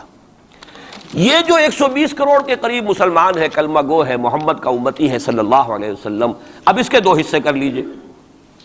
20 کروڑ کے لگ بھگ ہے عرب، اور عرب سے مراد ہے جن کی اس وقت مادری زبان عربی ہے، جو عربی بولتے ہیں، عربی سمجھتے ہیں، عربی ان کی زبان۔ نسلاً سب کے سب عرب نہیں ہیں، ان میں بربر بھی ہیں، شمالی افریقہ کے بربر ہیں نسلی طور پر، لیکن یہ کہ جب مسلمان وہاں غالب آ گئے ان کی زبان ہی ختم ہو گئی، تہذیب بھی ختم ہو گئی، وہ بالکل پورے عربائزڈ ہو گئے، یہاں تک کہ سوڈانی پورے عربائزڈ ہیں، ان کی عربی زبان ہے، عربی بولتے ہیں۔ تو یہ سب کے سب جو اس وقت میں عرب جو کہہ رہا ہوں وہ در حقیقت عرب جو کہ عربی بولنے والے عرب ہیں، اور دوسرے جو ہے نان عرب وہ تقریباً 100 کروڑ ہیں۔ اور اس میں بھی نوٹ کر لیجئے ان میں سے لگ بھگ 40 کروڑ سب کانٹیننٹ میں آباد ہے، سب کانٹیننٹ پاکستان، بھارت اور بنگلہ دیش، 40 کروڑ۔ کتنی بڑی تعداد ہے امت مسلمہ کا 1/3۔ اگر ٹوٹل 120 کروڑ ہے تو ٹوٹل کا 1/3 جو ہے وہ ان 3 ملکوں کے اندر ہے جو کبھی ایک ہندوستان ہوتا تھا، اسی لیے میں اس کے لیے لفظ استعمال کرتا ہوں بر عظیم پاک و ہند، اس میں 40 کروڑ کے قریب مسلمان۔ بہرحال اس میں جو تقسیم ہے اذرو قرآن وہ دو کی ہے، امیین اور آخرین، یہ قرآن کی اصطلاحات ہیں۔ سورہ جمعہ میں هو الذی بعث فی الامیین رسولا منہم، ایک امیین ہیں جن میں سے خود حضور تھے، عرب، آپ کی زبان عربی، اور انہی کی زبان میں قرآن نازل ہوا، نوع انسان را پیام آخری حامل رحمت للعالمین، وَكَذَلِكَ أَنزَلْنَاهُ قُرْآنًا عَرَبِيًّا لَعَلَّكُمْ تَعْقِلُونَ۔ لَعَلَّكُمْ تَعْقِلُونَ میں تو مخاطب نہیں ہوں، میری زبان تو عربی نہیں ہے، لَعَلَّكُمْ تَعْقِلُونَ میں کون مخاطب ہے؟ وہ جن کی زبان عربی ہے۔ ان لوگوں کو اللہ نے رتبہ زیادہ دیا، فضیلت دی، اس سے بڑی فضیلت کیا ہوگی؟ حضور انہی میں سے ہیں صلی اللہ علیہ وسلم، منہم هو الذی بعث فی الامیین رسولا منہم، انہی میں سے۔ پھر یہ کہ ان کی زبان میں اللہ نے اپنا کلام نازل کیا، فضیلت بھی بڑی ہوئی، لیکن فضیلت جہاں بڑی ہوتی ہے ذمہ داری بھی زیادہ بڑی ہوتی ہے، اور زیادہ بڑی ذمہ داری والا آدمی کوتاہی کرتا تو سزا بھی زیادہ بڑی ہوتی ہے۔ تینوں چیزیں جو ہے لازم و ملزوم ہیں۔ جن کے درجے ہیں سوا، ان کی سوا مشکل ہے، درجہ سوا ہے، بلند ہے، ذمہ داری بھی زیادہ ہے، کوتاہی ہوگی تو سزا کی بھی زیادہ مستحق ہو گئے۔ اس کا مصداق ہے عالم عرب، خاص طور پر وہ جو اصل عرب ہے پرانے، لیکن طبعاً چاہے وہ غیر عرب تھے لیکن عربی زبان اب ان کی مادری زبان ہو چکی ہے، وہ بھی اس میں شامل ہو گئی۔ ان پر اصل سزا کا دور ان پر آنا ہے، اور ایک عجیب بات ہے، انہی پر اصلاً ایک سزا کا دور پہلے بھی آیا تھا، یہ سیکنڈ ٹائم ہے، جیسے کہ بنی اسرائیل کے بارے میں آیا ہے، وَقَضَيْنَا إِلَىٰ بَنِي إِسْرَائِيلَ فِي الْكِتَابِ لَتُفْسِدُنَّ فِي الْأَرْضِ مَرَّتَيْنِ وَلَتَعْلُنَّ عُلُوًّا كَبِيرًا۔ بنی اسرائیل کے لیے بھی ہم نے طے کر دیا تھا کہ 2 مرتبہ تم 2 سرکشی کرو گے اور ہمارے عذاب کے کوڑے تمہاری پیٹھ پر برسیں گے۔ یہی معاملہ بنی اسماعیل کا ہے۔ پہلا دور ان پر آیا تھا کب؟ آج سے 750 برس قبل، کروڑوں قتل کروائے تاتاریوں کے ہاتھوں، ان کی حکومت ختم، آخری خلیفہ بنی عباس اس کو نکال کر محل سے اور جانور کی ایک کھال کے اندر لپیٹ کر، اور تاتاریوں نے اپنے گھوڑوں کے سموں تلے کچل دی، خاتمہ۔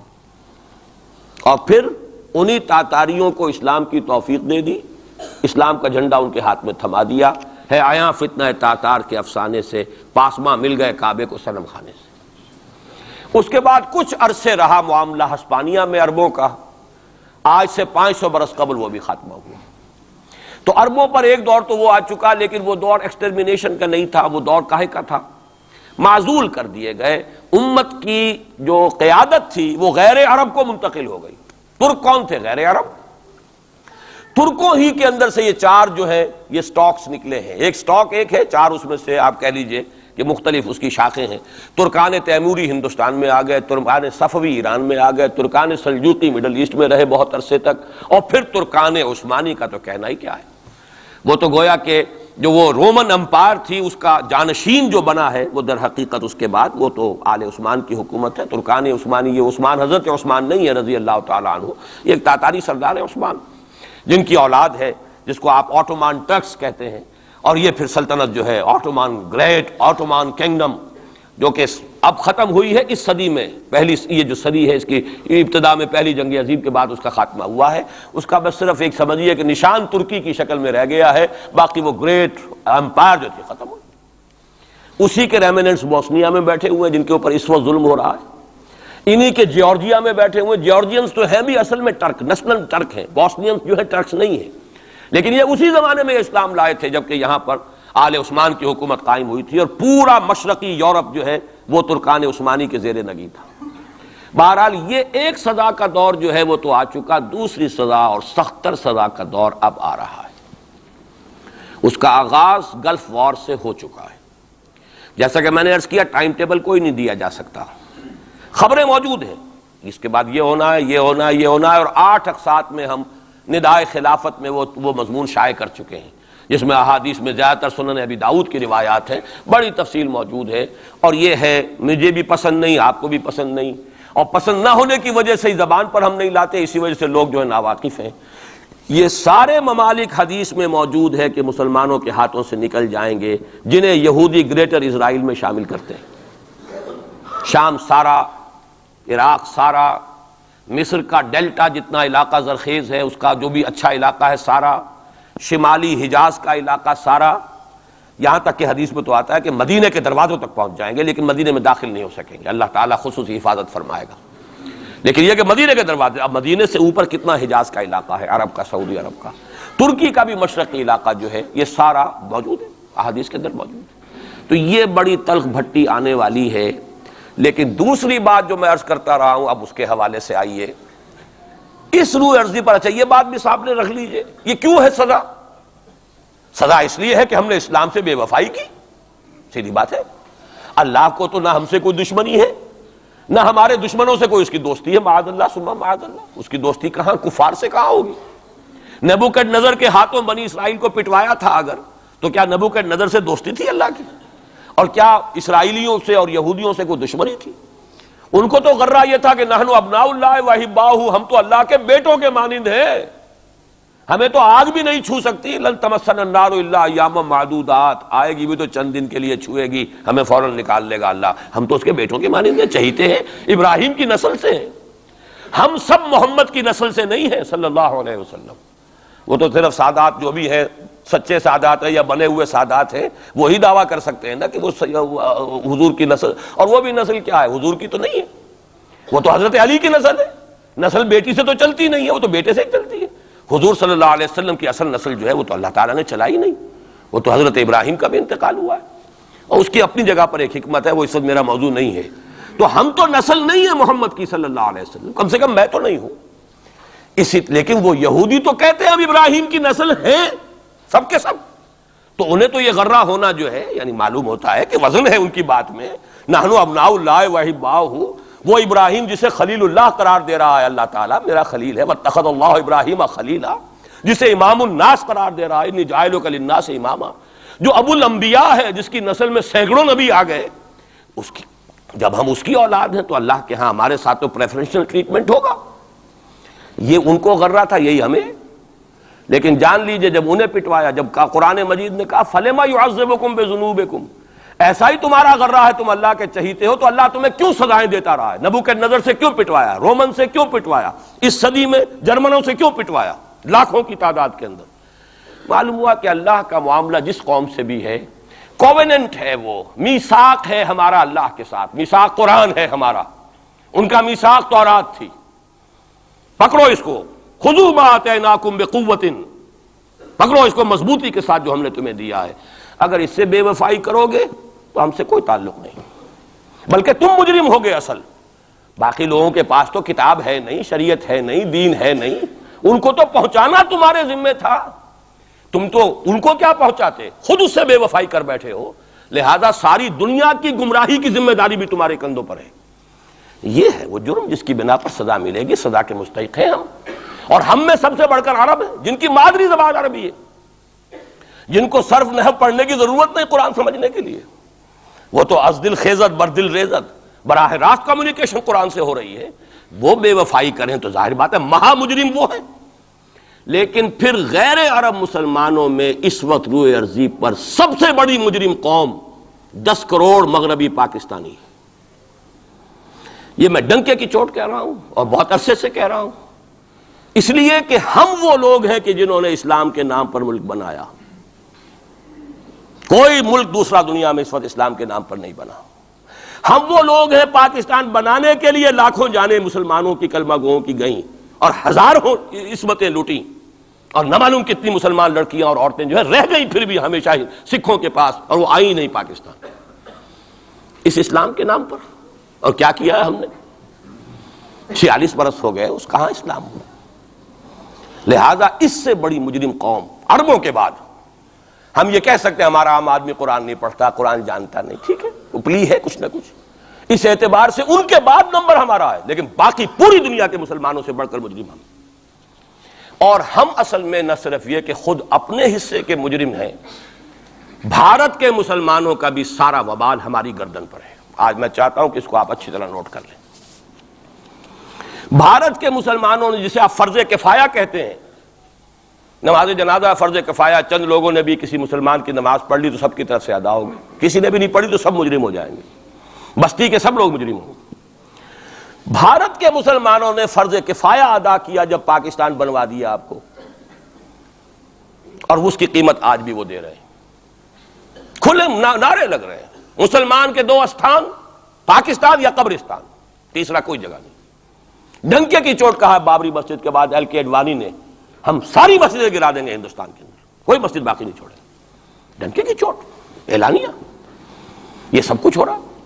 اور یہ نعرے تو نہ معلوم کب سے لگ رہے ہیں، اور نہ معلوم کب سے میں یہاں ان مسجدوں کے اندر بھی اور اپنی تقریروں میں غور کرتا رہا ہوں کہ کیا وہاں ہو رہا ہے. لیکن ہمارے تو کان پر جوں نہیں ریگتی. ہمارے تو وہی دھندے ہیں، وہی کاروبار ہے، اپنا بزنس ہے، اس کے سارے مسئلے ہیں، اس کی اپنی بلڈنگیں ہیں، اپنی موٹریں ہیں، اپنے ٹیلی ویژن ہیں، اپنے کئی کورسز کے ڈنرز ہیں. اللہ خیر صلی اللہ، ہمیں بحث کیا اسلام سے؟ تو بتائیے ہم سے بڑا مجرم کون ہوگا؟ آج جو کچھ ہندوستانی مسلمان پر بیت رہی ہے اس کا جرم ہمارے کندھے پر. یہ میں جذباتی انداز میں نہیں کہہ رہا، میں تو 2 اور 2 4 کی طرح ثابت کر سکتا ہوں. انہوں نے فرض کفایہ ادا کر دیا. اور اس وقت یاد کیجئے مولانا ابوالکلام آزاد، مولانا مدنی، جمعیت علماء ہند کے علماء اپنے تقدس اور اپنے تدین اور اپنے تقوی کے اعتبار سے انکویسچنیبل، کوئی شک و شبہ نہیں ہو سکتا ان کی نیت پر اور ان کے تقوی پر اور کردار پر. انہوں نے کیا کہا تھا؟ یہی کہا تھا کہ یہ پاکستان بنا کر تم مسلمانان ہند کو 3 حصوں میں تقسیم کر دو گے. 3 میں کہا تھا، 2 میں نہیں، 3 میں. حالانکہ بظاہر تو ایک پاکستان بن رہا تھا نا، لیکن یہ مولانا ابوالکلام آزاد کے الفاظ تھے کہ 25 برس سے زیادہ یہ 2 خطے یکجا نہیں رہ سکتے. اور 25 برس کیا، 24.25 برس میں ٹوٹ گیا پاکستان. 25 برس پورے نہیں ہوئے، اور ان کے الفاظ تھے یہ کہ 25 برس سے زائد جمع نہیں رہ سکتے. 24.25 برس میں ختم ہو گیا. 16 دسمبر 1970 کو پاکستان ختم ہو گیا کہ نہیں ہو 71 کو. بہرحال نوٹ کرنے کی بات ہے. ہم نے کیا کہا تھا؟ میں بھی مسلم لیگی تھا، میں نے بھی نعرے لگائے ہیں، چاہے غیر شعوری دور تھا، ہائی اسکول اسٹوڈنٹ تھا. پاکستان کا مطلب کیا، لا الہ الا اللہ، فلک شگاف نعرے لگائے ہیں. اور نوائے وقت کا پرچہ انتظار کرتے تھے اسٹیشن پر کھڑے ہو کر، حصار ریلوے اسٹیشن کے اوپر، کہ اب گاڑی آئی اور اب نوائے وقت لیا اور پھیل گئے پورے شہر میں اس کو پہنچانے کے لیے. ہم کیا کہا کرتے تھے؟ جی نہیں، 2 طرف سے پاکستان جو ہے مضبوط پاکستان ہوگا. ہندوستان میں کسی ہندو کو جرت ہوگی مسلمان کے لیے کوئی میلی نگاہ سے دیکھنا بھی؟ وہ سارے خواب کہاں گئے؟ وہ تو حرم ہوئے. وہ 2 طرف کا جفا تھا وہ تو ختم ہوا، اس لیے کہ وہ زنبور تو اب رہا ہی نہیں، وہ تو کھل گئی، نوٹ ہی ختم ہوئی وہ مشرقی پاکستان. اور حال یہ ہے کہ آپ کی وزیر اعظم بنگلہ دیش نے یہ بھی پسند نہیں کیا کہ بابری مسجد پر جو بیان تھا وہ نواز شریف صاحب کے ساتھ مشترک بیان دے دیں. یہ اشتراک بھی دنیا کے سامنے نہ آ جائے کہ مشرقی پاکستان سابقہ اور اس وقت بنگلہ دیش کی وزیر اعظم اور مغربی پاکستان جو اب وٹ ریمینز آف پاکستان کے تحت صرف پاکستان ہے، اس کے وزرائے اعظم نے مشترکہ بیان دے دیا. یہ بھی نہیں آنا چاہیے. یہ حال ہے ہمارا. حالانکہ بات اپنی جگہ پر کوئی ایسی نہیں تھی، کوئی سیاسی نہیں، ایک مذہبی معاملے کے اوپر اظہار رائے کرنا تھا. انہوں نے کہا نہیں، آپ کے ساتھ مشترک بیان میں نہیں دوں گی. نہیں دیا اس نے. تو وہ جو تھا 2 طرف سے جفا وہ تو سن 71 میں کھل گیا. جو ہمارا حال ہے وہ تو ہونا ہی تھا. یہ ملک بنا اسلام کے نام پر، اس کا استحکام ہو سکتا تھا تو صرف اسلام کی بنیاد پر ہو سکتا تھا. اسلام سے غداری کی لہذا یہاں تو اب قومیتیں ہیں، یہاں تو اب ایتھنک اور ریجنل اور نہ معلوم کس کس قسم کی اور لنگوسٹک جو ہے نیشنلٹیز ہیں، نیشنلزمز ہیں، وہ جو ایک امت ایک وقت میں بن گئی تھی، ایک قوم مسلم قوم ہندو کے مقابلے کے لیے، وہ تو ختم ہوئی۔ اور حال کیا ہو گیا ہے، اس سے پہلے بھی کبھی کبھی ہندو مسلم فسادات ہوتے تھے، کیا سندھ سے مسلمان نہیں پہنچ جاتا تھا وہاں ریلیف کے لیے؟ کیا پنجاب سے اور سرحد سے مسلمان نہیں جاتے تھے؟ بہار نہیں گئے تھے؟ کیا کانپور کی مسجد شہید ہوئی تھی 1915 میں تو پوری ہندوستان سے مسلمان نہیں پہنچ گئے؟ آپ کیا کر رہے ہیں؟ مندر گرا دیے، یہاں بڑی بہادری کا کام کیا، مندر گرا دیے، شرم سے ڈوب مرنے کا مقام ہے۔ یہاں بھی گویا کہ ہم اپنے عمل سے اسلام کی مخالفت کر رہے ہیں۔ اسلام تو اجازت نہیں دیتا، آپ کسی اور کے جرم کی سزا کسی اور شخص کو نہیں دے سکتے۔ ہمارے پاس تو یہ سیکریٹ ٹرسٹ ہیں، یہ لوگ ذمہ وہ اپنے آپ کو منواتے نہیں، لیکن ہمارے تصور سے، اسلام کے تصور سے ذمہ ہیں۔ ان کی جان، مال، عزت، آبرو، ان کی عبادت گاہوں کی حفاظت کا ذمہ ہے ہمارا۔ لیکن بڑی بہادری کی ہے، ذرا سوچئے تو صحیح کیا دنیا نے سوچا ہوگا، اور نتیجہ کیا نکلا؟ اگر کسی درجے میں بھی بابری مسجد کی شہادت پر کوئی دنیا میں کوئی رائے عامہ ہو سکتی تھی کوئی ہندوستان کے خلاف، ختم ہو گئی۔ جو انہوں نے کیا 10 گنا تم نے کر لیا۔ انہوں نے ایک مسجد گرائی ہے، تم نے اتنے 100 کہتے ہیں، پتہ نہیں مجھے تو معلوم نہیں 100 گرائے کتنے گرائے ہیں، بہرحال جتنے مندر تھے تم نے گرا دیے۔ فرق کیا ہے؟ ایک کردار ہے تمہارا، ایک ہی تمہارا اخلاق ہے، ایک ہی تمہارا معیار ہے، کوئی فرق ہی نہیں۔ بلکہ وہاں تو کم سے کم یہ تو رہا ہے، دنیا کی آنکھوں میں دھول ڈالنے کے لیے کم سے کم یہ کہ فورن منسٹری جو ہے اس نے ریزائن کیا، ہم نے مان لیا جی ہم نہیں کر سکے، ہم مجبور ہیں، حالانکہ سب ان کی اجازت سے ہوا ہے، بلکہ ان کی ملی بھگت سے ہوا ہے۔ لیکن یہ کہ کلیان سنگھ نے فوراً استعفیٰ دے دیا، منسٹری ختم ہو۔ پھر وہ بھارت کی مرکزی حکومت نے اور بھی پارٹیز کو بھی بین کر دیا، اور اس کے بعد یہ ہے کہ انہوں نے حکومتیں بھی 3 اور صوبوں کی توڑ دی۔ وہ تو سرخرو ہو گئے پوری دنیا کی جو رائے عامہ ہے، ہم اس کے سوا کیا کر سکتے ہیں؟ ہمارا ایک دستور ہے، دستور میں جو بھی صوبائی حکومت ہوتی ہے اس کی اجازت کے بغیر ہم فوج بھیج نہیں سکتے۔ وہاں پہ صوبائی حکومت تھی، اس نے ہمیں یقین دہانی کرائی تھی، سپریم کورٹ کو بھی یقین دہانی کرا دی تھی کہ مسجد کو کچھ نہیں ہوگا، تو ہم تو اس کے اوپر ڈیپینڈ کر رہے تھے۔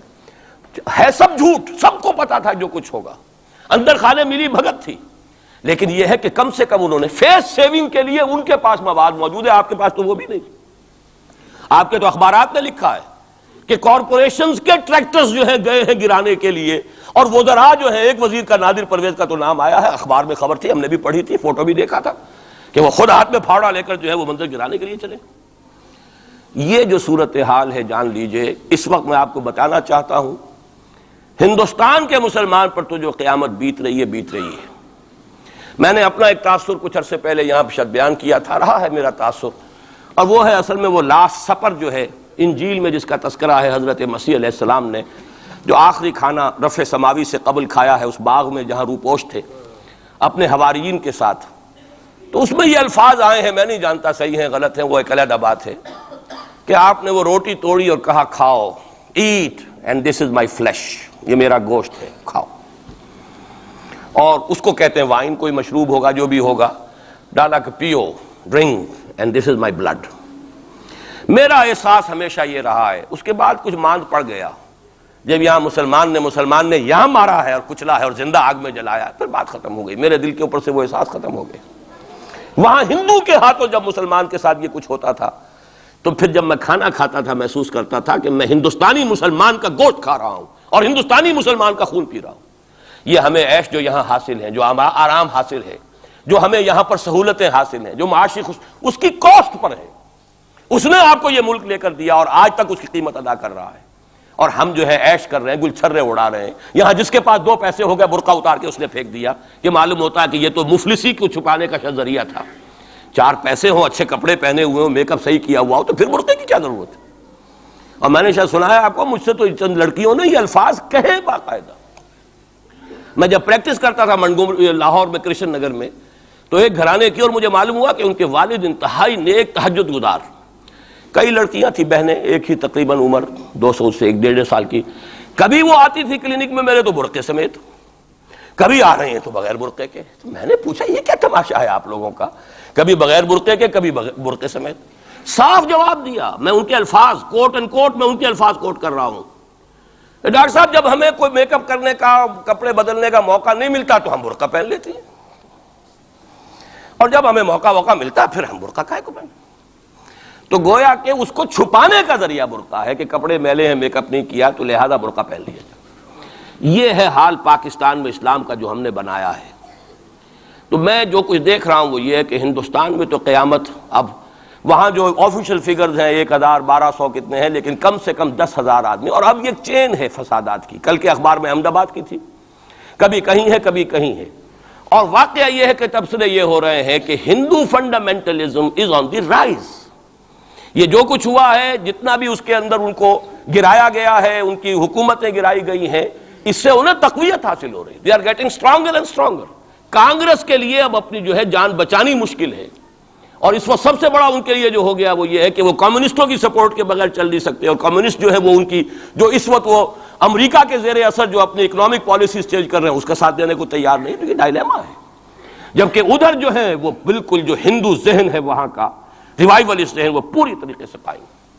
تو اب اس وقت میں اس کے حوالے سے عرض کر رہا ہوں کہ ہندوستان اور پھر پاکستان کو علیحدہ نہ سمجھیے، اس لیے کہ ہندوستان کو اگر انہوں نے مسلمانوں سے یا اسلام سے خالی کرا لیا تو پھر ان کے بعد ان کا ٹارگٹ جو ہے پاکستان تو ہے ہی ہے، ہم تو ان کے ٹارگٹ نمبر 1 ہیں۔ ذہناً انہوں نے کبھی پاکستان کو تسلیم نہیں کیا، اور ہمارا اب ساتھی ہے کون؟ اللہ پر تو نہ یقین نہ اس سے ہمارا تعلق، جو معاملہ نہ دارت سخن آشنا نہ باشد۔ اللہ سے تعلق کیا ہے ہمارا؟ اللہ سے کون سی دوستی ہے؟ اللہ کیوں ساتھ دے ہمارا؟ ہم تو مجرم ہیں نمبر 1 اس کے، اور باقی دنیا میں جن پر سہارا تھا، جن پہ تکیہ تھا، وہی پتے ہوا دینے لگے۔ وہ تو بالکل امریکہ کی پالیسی معلوم ہوتی ہے کہ ہمیں تو ہاتھ پاؤں باندھ کر جیسے ہندو کے سامنے ڈال دیا جائے۔ کبھی وہ ٹیررسٹ اسٹیٹ قرار دینے کی دھمکی آ جاتی ہے، فیلرز کی شکل میں آ جاتی ہے۔ یہ فیلرز دیے جاتے ہیں اس لیے تاکہ بات پہنچ جائے۔ اگر صرف بات اس طریقے سے انڈائریکٹلی پہنچنے سے مطلوبہ مقصد حاصل ہو جائے تو خام خواہ براہ راست کہنے کی ضرورت کیا ہے؟ وہ مطلب تو حاصل ہو۔ سب نے سجدہ سہو کیا ہوا ہے، ہمارے ہاں ہر ادارہ سجدہ سہو کر چکا امریکہ کے سامنے، ٹوٹل سرنڈر۔ اور یہ بات جو قاضی حسین احمد صاحب کہہ رہے ہیں 100% درست کہہ رہے ہیں، 100% درست کہہ رہے ہیں۔ ٹوٹل سرنڈر، چاہے وہ بے نظیر ہو، چاہے وہ نواز شریف ہو، اور چاہے وہ کوئی اور ادارہ ہو آپ کا جو یہاں پہ قوت کا اصل سرچشمہ ہے اور منبع ہے، سب کے سب 100% جو ہے اس کے سامنے سجدہ کر چکے ہیں۔ یہی وجہ ہے کہ وہ بے نظیر کا ساتھ دے رہے۔ بے نظیر کا ساتھ کائے کو دے؟ اگر نواز شریف ان سے بڑھ کر، ہم بھی ہیں اس دربار کے، اگر یہ کہنے کے لیے وہ ان سے بڑھ کر تیار ہو تو اسے کیا ضرورت پڑی ہے؟ اس کی کون سی کوئی رشتہ داری ہے بے نظیر کے ساتھ یا کسی اور کے ساتھ؟ ہاں، اگر نواز شریف کہیں کسی جگہ پر بھی کوئی اپنے پاؤں کو گھسیٹتا، ڈریگ کرتا اپنے فیٹ کو، کہیں کوئی رکاوٹ ڈالتا، پھر ٹھیک ہے، پھر اس کو آلٹرنیٹ لانے کے لیے تو کوئی ہے نہ کوئی سوال۔ لیکن جب وہ ان سے بڑھ کر نیاز مند ہوں، ان سے زیادہ بڑھ کر سجدہ کرنے کو تیار ہوں، ان سے بڑھ کر کہیں ہم شریعت کورٹ ہی کو اٹھا کے پھینک دیں گے اگر سود کا معاملہ جو ہے شریعت کورٹ کے حوالے سے ہمارے لیے مصیبت بنا، سود تو دیں گے، چلے گا، لائیے، خدا کے لیے لائیے، پیسہ لے کے آئیے، ہمارے ملک میں آئیے، پیسہ لگائیے۔ اور یہ سود وود کا یہ کوئی مولوی لوگ ہیں پاگل جو کہتے ہیں کہ یہ کوئی حرام ہے، اور کوئی پاگل ہمارے شاید وہ کورٹ والے بیٹھے ہوئے تھے جنہوں نے اسے کہہ دیا کہ بینک انٹرسٹ بھی جو ہے ربا ہے۔ باقی آپ ہم سے کوئی ڈر نہ رکھیے، میرے اسلام کو اب قصہ ماضی سمجھو، ہنس کے وہ مس بولی کہ پھر مجھ کو بھی راضی سمجھو۔ سیدھی سیدھی بات ہے، جھگڑا تو اسلام سے تمہارے سے تو نہیں، نہ بے نظیر سے جھگڑا ہے اور نہ نواز شریف سے جھگڑا ہے، جھگڑا اسلام سے۔ اس حوالے سے بہت برا وقت آ رہا ہے، اور اس میں ایک پہلو میں اور چاہتا ہوں کہ آپ حضرات کے سامنے بیان کر دوں۔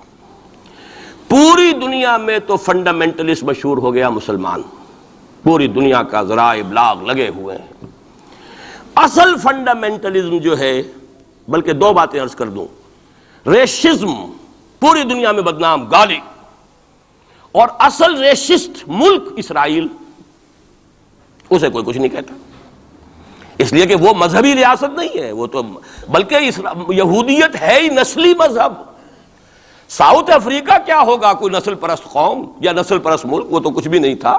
اصل جو نسل پرست ہیں وہ تو یہودی ہیں، انہیں کوئی کچھ نہیں کہہ رہا۔ ریشسٹ وہ فنڈامنٹلزم اصل جو چلا ہے وہ ہندوستان میں چلا ہے، بدنام پوری دنیا میں مسلمان ہو گیا۔ لیکن اب اس کا میں بلیم نہ امریکہ کو دے سکتا ہوں نہ کسی اور کو، یہ تو اے باد سبا ہی ہم آوردہ توستی، ہمارا اپنا کیا دھرا ہے۔ میں آپ کو ایک حوالے سے بتا دینا چاہتا ہوں، ہمارے ہاں علامہ مشرقی اٹھے، چپ راس چپ، چپ راس چپ، اور بیل چاپ پورے ہندوستان کو دہلا دیا، دہل گئی زمین ہندوستان کی، راس کماری سے لے کے درہ خیبر تک، اور بڑے بڑے نوٹیبلز۔ یہ تحریک اتنی عظیم تھی، اتنی آرگنائز تھی، آپ کو معلوم ہے یہ تالپور برادران جو ہے دونوں بھائی جو تھے یہ خاکسار تھے، بڑے بڑے لوگ سندھ میں، فرنٹیئر میں، پنجاب میں، ہر جگہ پر، اور ایسی زبردست آرگنائزیشن بالکل ملٹری والی، ان کے سارے قواعد ملٹری کے. لیکن ہوا کیا؟ آر ایس ایس 1925 میں قائم ہوئی ہے اسی کے رد عمل میں.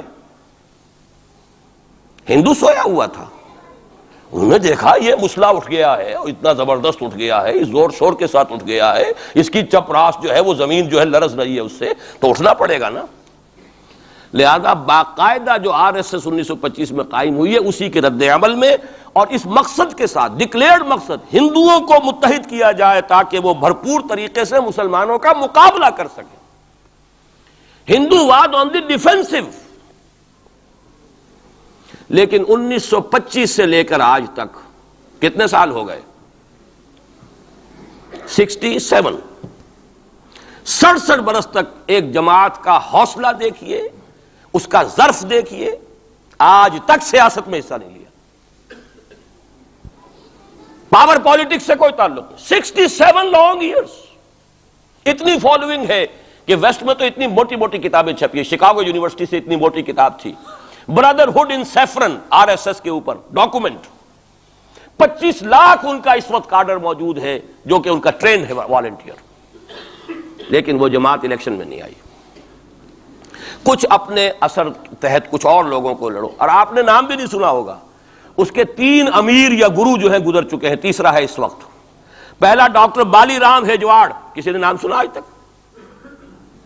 کوئی پرسنل پبلسٹی کی کوشش کی؟ اس نے کام کیا. دوسرا مہادیو گولوالکر گرو جی، کسی نے نام بھی نہیں سنا ہو. اس وقت کون ہیں؟ بالا صاحب دیورس. یہ 3 ان کی عمارتیں کہہ لیں یا جو بھی کہہ لیں، خلافتیں ہیں جو آئی ہیں، اور ایسا منظم نظام ہے، لیکن کہیں سیاست میں حصہ نہیں. ہمارا فنڈامنٹلی سیاست کے میدان میں آ کے زیرو ہو چکا. پہلے تو علامہ مشرقی اٹھے تھے، وہ تو ویسے ہی ایک جوش کے اندر آ کر ایک خاص جذباتی کیفیت میں اپنی موومنٹ کو کال آف کر کے بیٹھ گئے. 10 لاکھ آدمی، غالباً 10 لاکھ کی فگر تھی، 10 لاکھ یا 1 لاکھ جتنے بھی تھے، میں فگر کے بارے میں نہیں کہہ سکتا، دلی میں جمع نہیں ہوں گے تو میں پارٹی کو ڈسبینڈ کر دوں گا. وہ چند افراد کی کمی رہ گئی تھی اس فگر سے، تو اسی غصے میں آ کر پارٹی ڈسبینڈ، ختم. اب وہ خاکسار ہمارے ہاں تو رہ گئے ہیں، کبھی کسی خاص سیریمنی کے موقع پر کچھ سلامی دینے کے لیے چپراس کرتے آ جاتے ہیں بیچارے. وہ ان کے تو کوئی نام و نشان بس اس معنی میں ہے کہیں. اللہ اللہ خیر سے. اصل فنڈامنٹلسٹ آرگنائزیشن جماعت اسلامی ابھری، لیکن اس نے پاکستان میں آتی پاور پالیٹکس کے اس کے اندر اپنے آپ کو دفن کر کے زیرو کر دیا. وہاں یہ معاملہ چل رہا ہے.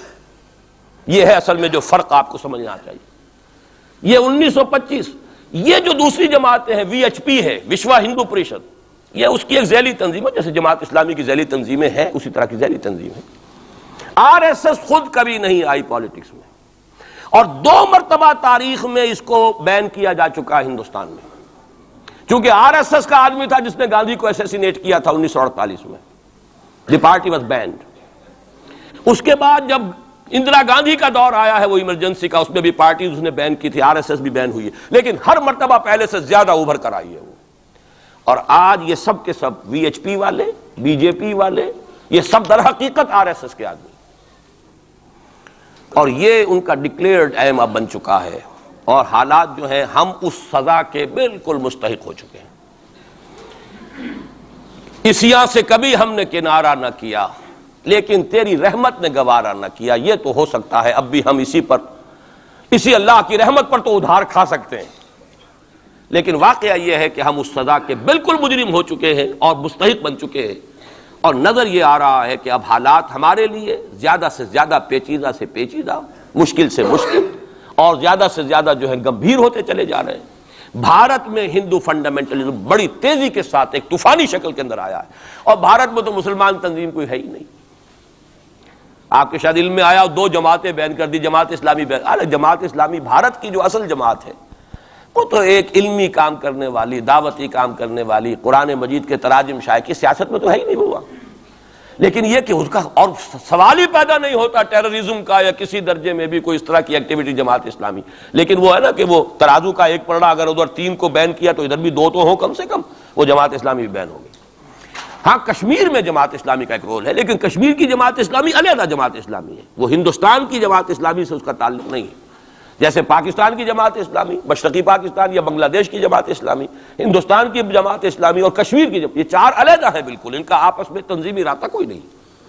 کشمیر کی جماعت اسلامی یقیناً ہے، اور یہ سمجھتا ہوں میں، اور یہ صحیح بات ہے، بعض تبصرہ نگاروں نے لکھی بھی ہے کہ اصل میں اس وار سے انہوں نے کشمیر کے مسئلے میں جب یہ بین کیا ہے وہاں کی 3 ہندو جماعتوں کو، تو اس کے ساتھ ہی 2 مسلمانوں کو ایک لپیٹ میں لے کر پارٹیز کو، تو کشمیر میں جو جماعت اسلامی چونکہ ابھی تک وہ بینڈ نہیں تھی، اور جماعت اسلامی کا آرگنائزیشنل جو ہے بیکنگ مل رہی تھی حزب المجاہدین کو، جو وہاں پر جو بھی اس وقت جو جد و جہد کر رہی ہے، لہذا اس کو کمزور کرنے کے لیے کیا ہے۔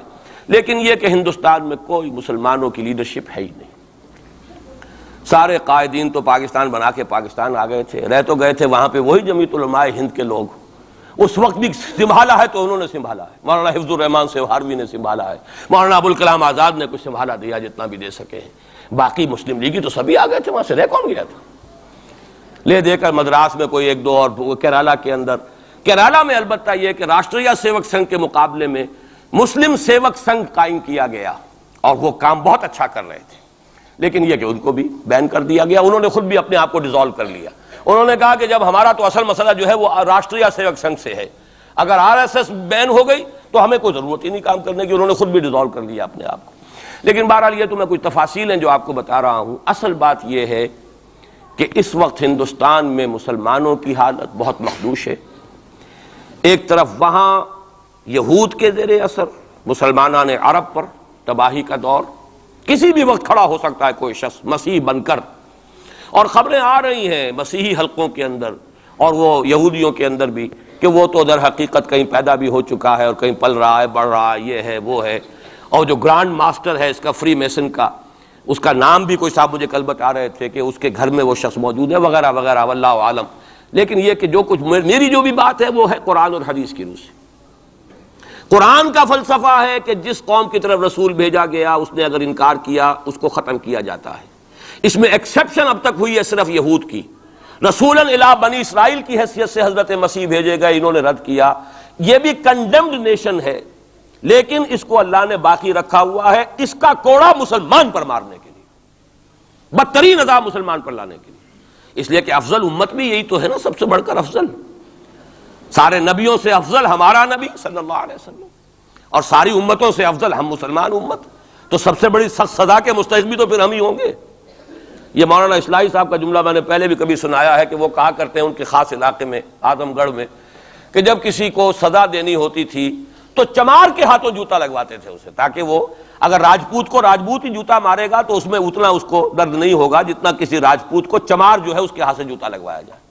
تو یہ یہودیوں کے ہاتھوں مسلمانوں کو پٹوانا در حقیقت یہ عذاب در عذاب ہے۔ ایک کنڈیمڈ نیشن، ملعون قوم، ضربت علیہم الذلۃ والمسکنۃ وباؤوا بغضب من اللہ، وہ قوم ہے جس کے ہاتھوں مسلمانوں پر ادھر بھی آ رہا ہے اور یہاں بھی سامنے آ چکا ہے۔ لیکن ابھی وقت ہے اور اس کے لیے میں لایا ہوں آپ کے لیے تحفے کے طور پر سورہ یونس کی ایک آیت۔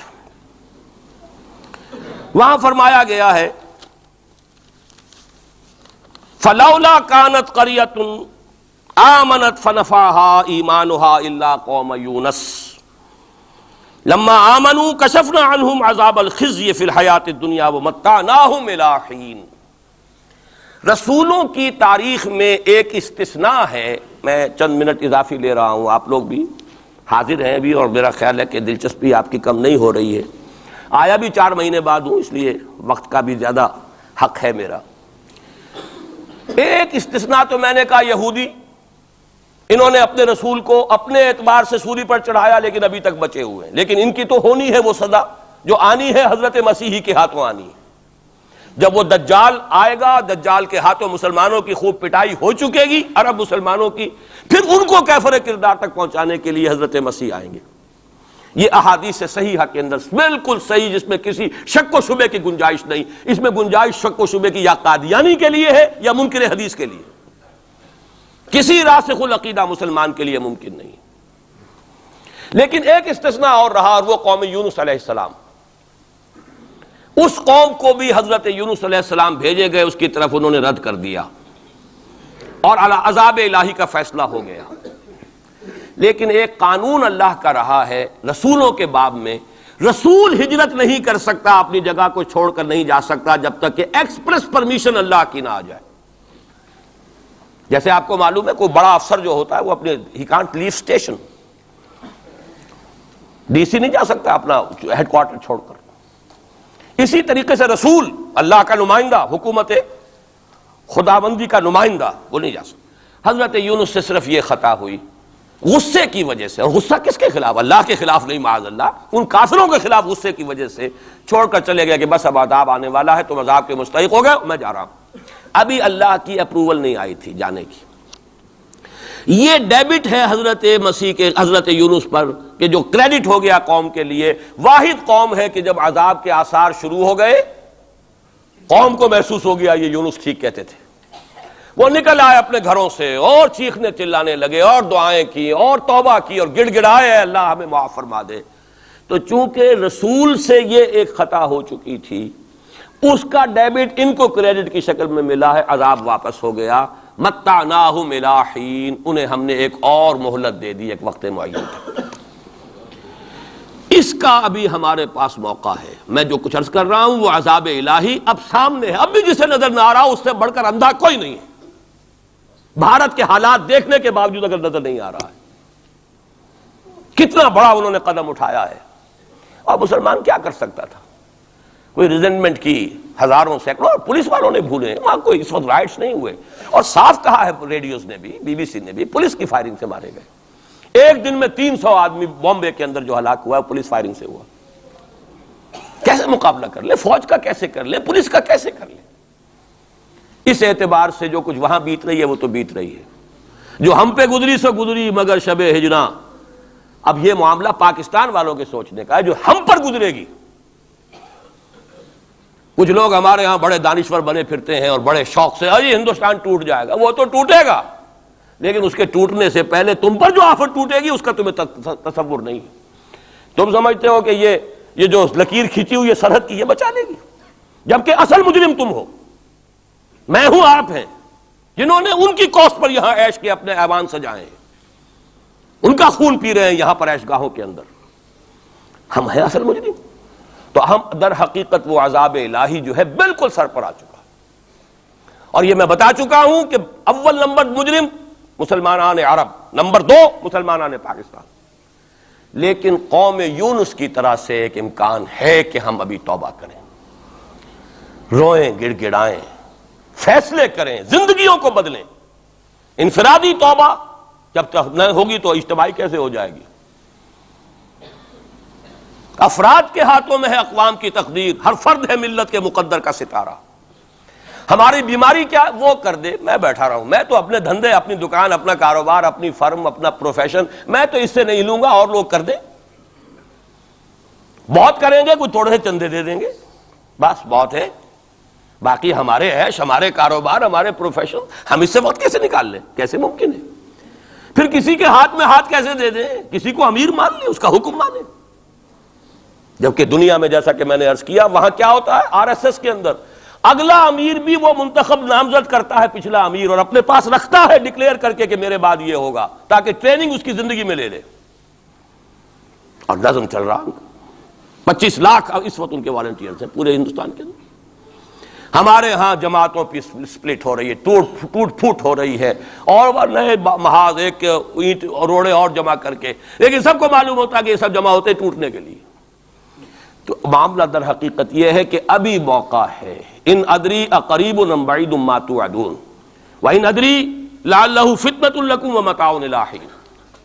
لیکن اس میں قرآن مجید ہی کی 2 آیات سے چند آیات آپ کو اور سنا کر اپنی بات ختم کرتا ہوں.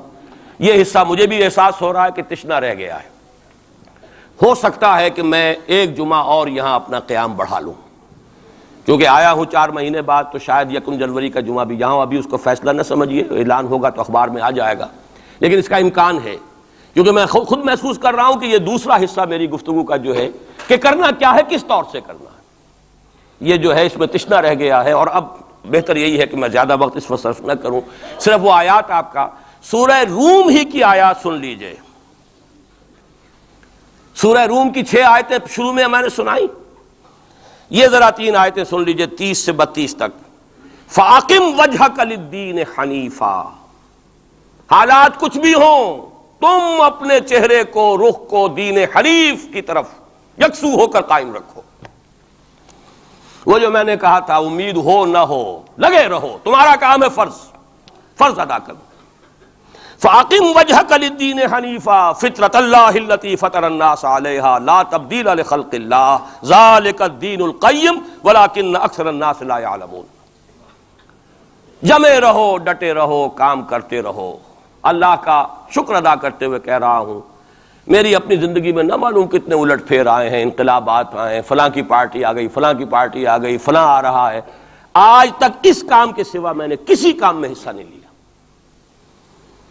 ایوب خان کا دور تھا، پھر اس کے بعد بھٹو صاحب کا دور آیا، پھر اور دور آئے، پھر ضیاء الحق صاحب کا تو مجرم ہوں 2 مہینے شورا میں چلا گیا تھا، دھوکہ کھا گیا تھا۔ واقعہ یہ ہے کہ اس کے سوا میری اس پوری زندگی کے اندر جو ہے سوائے اس ایک کام کے 2 کام ہیں، قرآن کی طرف بلاؤ اور لوگوں کو جمع کرو، ایک منظم جماعت بناؤ، 2 کام۔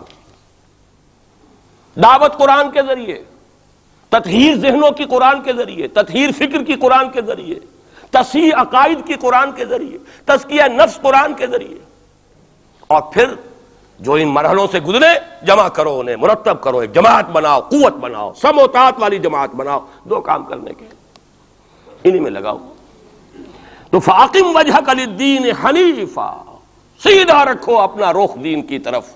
دائیں بائیں حالات کیا ہیں، کیا ہونے والا ہے، ٹھیک ہے، حضرت مسیح کے الفاظ ہیں بائبل کے، سانپ کے مانند چوکنے لیکن فاختہ کے مانند بے ضرر بنو۔ سانپ چوکنا ہوتا ہے بہت، لیکن کسی کو ضرر بھی تو پہنچا دیتا ہے، فاختہ ضرر نہیں پہنچاتی۔ ان 2 ایکسٹریمز کو جمع کرو اپنے اندر۔ حالات سے واقف ہونا چاہیے، دائیں کیا ہے، بائیں کیا ہے، آگے کیا ہے، پیچھے کیا ہے، رخ کدھر جا رہا ہے، حالات کا بہاؤ کیا ہے، یہ جانو۔ سانپ کے مانند چوکن نہ رہو، لیکن لگے رہو اپنے کام میں، کسی سے دلچسپی نہیں۔ ابھی حال ہی میں خیر جو اب حکومت کا ہوا تھا وہ جلسہ جو بابری مسجد پر، انہوں نے تو خیر ہمیں نہیں بلایا، آئے تھے میرے پاس فاروق احمد لغاری صاحب، کیا ہماری میٹنگ ہو رہی ہے؟ میں نے کہا نہیں، میں نے اپنی رائے جو دی ہے وہ دی ہے، میں دوں گا، لیکن یہ کہ میں کسی سیاسی عمل میں شریک ہونے کے لیے تیار نہیں۔ اب وہ سینیٹر سمیع الحق صاحب آئے ہیں میدان میں پھر نیا محاذ لے کر، میں نے کہا میں تو ایک ہی مرتبہ متحدہ شریعت محاذ کا تجربہ کر کے بھر پایا، پوری زندگی کا تجربہ مجھے مل گیا ہے، میرے پاس وقت ضائع کرنے کے لیے ان کاموں کے لیے نہیں۔ یہ محاذ جو ہے ان مل بے جوڑ لوگوں کو جمع کر لینا، اور پھر جو علیحدگیاں ہوتی ہیں اور الزامات ایک دوسرے پر لگتے ہیں، اس سے کیے دھرے کے اوپر پانی ہی نہیں پھرتا، وہ پچھلا بھی جو ہے ہفتے اعمال نہ معلوم کتنی دیر کا ہو جاتا ہے۔ تم نہیں آئے؟ وہ جو NDA کا ہوا تھا ایک کنونشن، ایک صاحب آئے تھے اس کے لیے بھی دعوت دینے کے لیے، انہوں نے پھر جب میں نے انکار کیا تو انہوں نے وعدہ لے لیا تھا کہ کم سے کم آپ میرا نام نہ بتائیے گا کہ بے عزتی ہوگی کہ میں گیا تھا، اور آپ نے مانا نہیں۔ نہ NDA کی کنونشن میں گیا، نہ میں PDA کی کنونشن میں گیا، نہ میں یہ ابھی جو ہوئی ہے کوئی علماء کی مفتی، یہ اپنے سینیٹر کیا نام ہے سمیع الحق صاحب، اس 2 کاموں کے سوا مجھے اپنا وقت کسی اور کام میں نہیں لگانا، سیاست میں جانا ہی نہیں، الیکشن کا رخ ہی نہیں کرنا، بلکہ یہ قرآن کے ذریعے سے دعوت۔ اسی لیے میں آیات سنا رہا ہوں، فَأَقِمْ وَجْهَكَ لِلدِّينِ الْحَنِيفَ فِطْرَةَ اللَّهِ الَّتِي فَطَرَ النَّاسَ عَلَيْهَا، اور آگے فرمایا مُنِيبِينَ إِلَيْهِ، اپنا رخ اسی کی طرف رکھتے ہوئے، وَاتَّقُوهُ، تقوی اختیار کرو، وَأَقِيمُوا الصَّلَاةَ وَلَا تَكُونُوا مِنَ الْمُشْرِكِينَ، نماز قائم رکھو اور دیکھو مشرکوں میں سے نہ ہونا، شرک کی آلائش سے اپنے آپ کو پاک کرتے رہو، دھوتے رہو اور دھو، شرک کی کوئی آمیزش نہ رہے۔ اور دوسرا کام یہ سورہ سجدہ کی آیات ہیں، وَمَنْ أَظْلَمُ مِمَّنْ ذُكِّرَ بِآيَاتِ رَبِّهِ ثُمَّ أَعْرَضَ عَنْهَا إِنَّا مِنَ الْمُجْرِمِينَ مُنْتَقِمُونَ۔ یہ الفاظ بڑے سخت ہیں۔ ان لوگوں سے بڑھ کر ظالم کون ہوگے جنہیں ان کے رب کی آیات کے ذریعے سے نصیحت کی جاتی ہو۔ میں نے جو نصیحت کی ہے اللہ کی کتاب کے حوالے سے کی ہے، جو دعوت ہے میری قرآن کے ذریعے سے، میں نے کوئی کہانیاں، اپنے فلسفے، اپنے کوئی نظریے نہیں تراشے ہیں، قرآن کی دعوت، تعلیم و تعلم قرآن۔ جس قوم نے اس دعوت کو رد کیا ہو، وَمَنْ أَظْلَمُ مِمَّنْ ذُكِّرَ بِآيَاتِ رَبِّهِ ثُمَّ أَعْرَضَ عَنْهَا، انا من المجرمین منتقمون، ایسے مجرموں سے تو میں انتقام لے کر رہوں گا۔ اللہ بچائے، اپنے دامن رحمت میں لے لے، ہمیں کوئی مہلت دے توبہ کرنے کی اور اصلاح کرنے کی۔ وَلَقَدْ آتَيْنَا مُوسَى الْكِتَابَ فَلَا تَكُنْ فِي مِرْيَةٍ مِّن لِقَائِهِ، اور ہم نے موسیٰ کو بھی کتاب دی تھی۔ وَجَعَلْنَاهُ هُدًى لِبَنِي اسرائیل، اسے ہدایت نامہ بنایا تھا بنی اسرائیل کے لیے۔ گویا کہ اسی طرح محمد، ہم نے قرآن آپ کو دیا ہے ہدایت نامہ پوری نوع انسانی کے لیے۔ جہاں سے میں نے بات شروع کی تھی، قرآن کتاب ہدایت ہے۔ آخری آیت ہے وَجَعَلْنَا مِنْهُمْ أَئِمَّةً يَهْدُونَ بِأَمْرِنَا، اور ہم نے ان بنی اسرائیل میں سے ایسے امام اٹھائے جو ہمارے حکم سے ہدایت کا کام کرتے تھے۔ لما صبروا، جب انہوں نے خود صبر کی روش اختیار کی، اپنے کیریئرز کی قربانی دی، اپنے سٹینڈرڈ آف لیونگ کو کم کیا، اپنی ضروریات کو سمیٹا، اپنا وقت فارغ کیا، اپنی صلاحیتیں کھپائیں، کس کام کے لیے؟ تاکہ وہ کتاب ہدایت کو لوگوں تک پہنچا سکیں۔ خیرکم من تعلم القرآن وعلمہ، تم میں سے بہترین لوگ وہ ہیں جو قرآن سیکھیں اور سکھائیں۔ تو فرمایا وَجَعَلْنَا مِنْهُمْ أَئِمَّةً يَهْدُونَ بِأَمْرِنَا لَمَّا صَبَرُوا وَكَانُوا بِآيَاتِنَا يُوقِنُونَ، اور وہ ہماری آیات پر پورا پورا یقین رکھنے والے تھے۔ اللہ تعالیٰ سے دعا کرتا ہوں وہ مجھے اور آپ کو آیات قرآنی پر پورا پورا یقین عطا فرمائے۔ یہ ہے اصل منبع، سرچشمہ، یہ ہے بنیاد، یہ ہے جڑ۔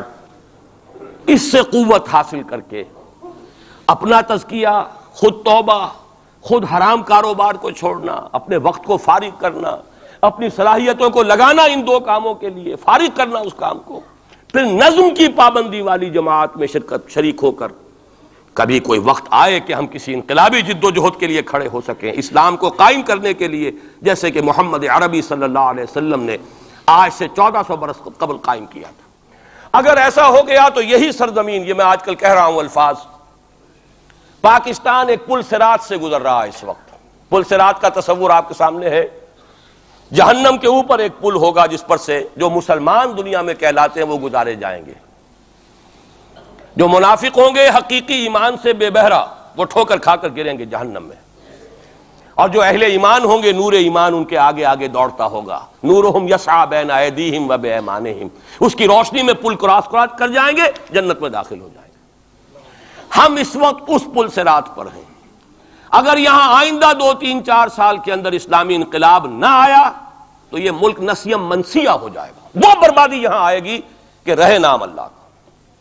خاکم بدہن، لیکن میں نہیں چاہتا کہ آپ کو دھوکے میں رکھوں، جو دیکھ رہا ہوں وہ دکھا دینا چاہتا ہوں، وہ تباہی آئے گی۔ یہ در حقیقت یہ تو میں آج سے کوئی 5-6 سال پہلے لکھ چکا، جب میں نے وہ استحکام پاکستان اور مسئلہ سندھ لکھی تھی۔ ایک ہی سن تھا جس سن میں کہ ہندوستان میں بھی اسلام داخل ہوا سندھ کے راستے، اسی سن میں اسلام اسپین میں داخل ہوا تھا، جبرالٹر کے راستے، جبل الطارق کے راستے، یاد ہے؟ سن 92 یا 93 ہجری، 712 عیسوی، اس میں محمد ابن قاسم اسلام لے کر آئے، ہندوستان میں داخل ہوئے سندھ کے راستے۔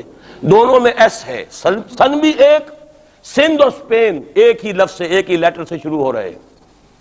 وہاں سے اسلام اور مسلمان کا خاتمہ ہو چکا، 500 برس ہو گئے، 1492 اور یہ 1992 ہے، پورے 500 برس، نام و نشان مٹ گیا اسلام کا، مسلمان کا۔ بین ہی اسی کا اندیشہ اس بر صغیر پاک و ہند کے لیے، بین ہی اسی کا اندیشہ۔ وہاں ہو سکتا ہے تو آپ کے ساتھ کیوں نہیں ہو سکتا؟ وہ تو پھر بھی عربوں کی اولاد تھے، ان کے تو رشتے تھے صحابہ کرام کے ساتھ، ان کا تو معاملہ کچھ اور تھا، ان کی تو مادری زبان بھی عربی تھی۔ اگر ان کے ساتھ یہ ہو سکتا ہے تو آپ کے ساتھ کیوں نہیں ہو سکتا؟ حذر ہے چیرہ دستاں سخت ہیں فطرت کی تعزیریں، اللہ کا کوڑا جب پڑتا ہے تو بہت سخت پڑتا ہے۔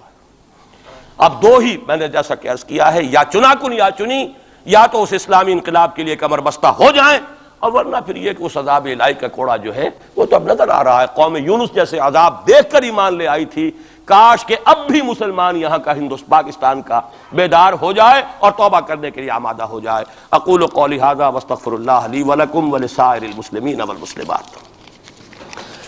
15 منٹ کی تاخیر مجھے ہو گئی ہے، معذرت خواہ ہوں۔